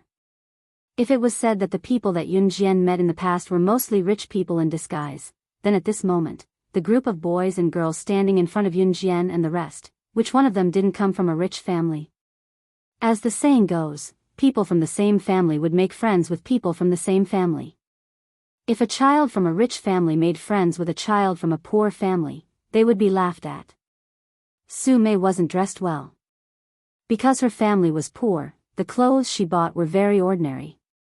Of course, it was considered presentable among ordinary people. The clothes that Yun Jian and Mo Sin were wearing belonged to the upper class, but Yun Jian and Mo Sin didn't wear famous brands to show off and attract attention. But the group of boys and girls standing in the distance all determined a person's status based on their clothes. This was especially true for people like them, who had been pampered and spoiled since they were young. Yun Jian and the rest were not dressed badly, but in their eyes, they were like frogs at the bottom of a well. Immediately, a girl who was wearing famous brands from head to toe, even her underwear, walked to Luo Berry's cousin and turned her head to mock Yun Jian and the rest as if they were a joke.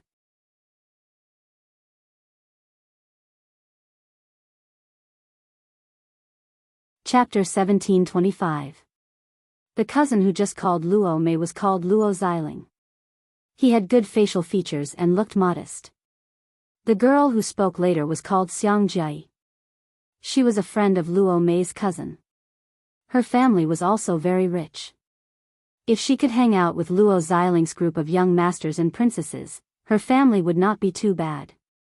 At this moment, Luo Mei, who was called, paused. Yun Jian was right. When Luo Xiling called Luo Mei's body shrank obviously. There was a moment of fear. Let's go. Ignore them. Luo Mei hurriedly pulled Yun Jian and Su Mei into the house. Luo Mei was 18 years old. She was petite and cute. Because of her baby face, her skin was as smooth and delicate as a newborn baby's, so she looked only 14 or 15 years old. Rich ladies, such as Xiang Jia, were born ugly. Her appearance was very dark and her skin was terrible. However, she covered her terrible skin with branded cosmetics and slightly warmed it up. Luo Mei was the kind of person who did not need skincare products at all. Her facial features were delicate and beautiful since she was a child. Although her slender legs were not very long, they were in the golden ratio with her upper body. She was very beautiful. Xiang Jia was very envious. So when she saw Yun Jian, Su Mei and Mo Sen dressed very ordinary, she took this opportunity to suppress Luo Mei. However, one thing had to be said. Mo Sen was the most handsome man present, and Xiang Jia was really attracted to him. In spite of it, Mo Sen stood behind Yun Jian without uttering a word, not even glancing at anyone. His aloofness surprised everyone present. Just when Luo Mei was about to take Yun Jian and others into the villa, Luo Xiling interrupted Xiang Jia and stood in front of Yun Jian and the others. Xiang Jia, you can't say that. Everyone is equal, no matter who is rich or poor. After that, Luo Xiling glanced at Yun Jian and others with the demeanor of a gentleman. Then he bowed slightly and invited them very elegantly. My friend offended you just now, so I'd like to apologize to you. Also, we're planning to go to our own racetrack for a race. If you're free, why don't you come and have some fun? Then, Luo Xiling looked at Luo Mei. I'm not going. If you want to go, go by yourselves. They won't go either. Luo Berry's reaction was very strong. Luo Mei's reaction made Yun Jian's gaze sharpen. Little sister Little Berry, why don't we go together? We just saw old lady Luo in the house. If old lady Luo sees them. Immediately, a boy dressed in branded clothes and wearing a very expensive Swiss watch walked up from the side. The boy glanced at Yun Jian and the other two before speaking to Luo Mei. Luo Berry's expression changed when he heard that. Old Madame Luo was Lubi's grandmother. Madame Luo was an old woman with a very feudal mindset. She usually didn't like Luo Berry.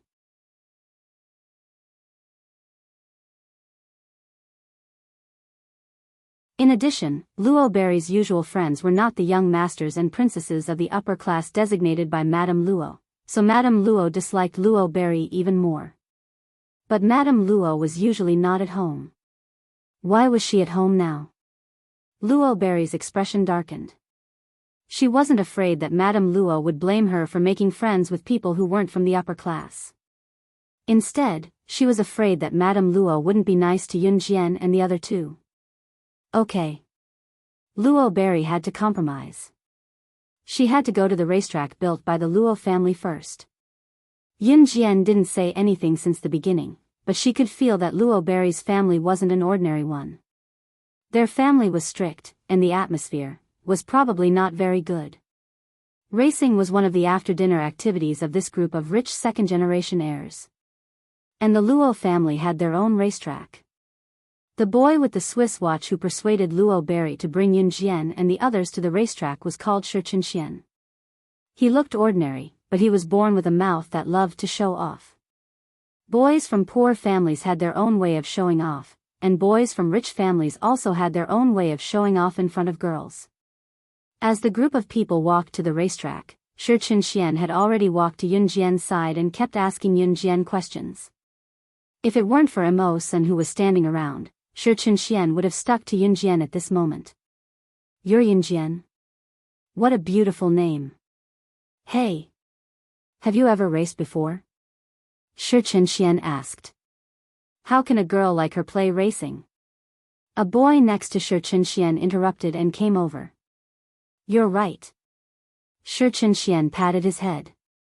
Yin Jian didn't say a word since just now. At this time, in order to show off, the group of boys began to flaunt in front of the girls. Hey, do you know the SS in the racing world? Isn't that the top figure in the racing world? I heard that the SS appeared in Maryland in Country M some time ago. Is this true? It must be true. One of my buddies saw it with their own eyes. You're tuning into the Biyao's Wuxia Chronicles YouTube channel. Don't forget to subscribe and join us on this journey to catch the most captivating stories.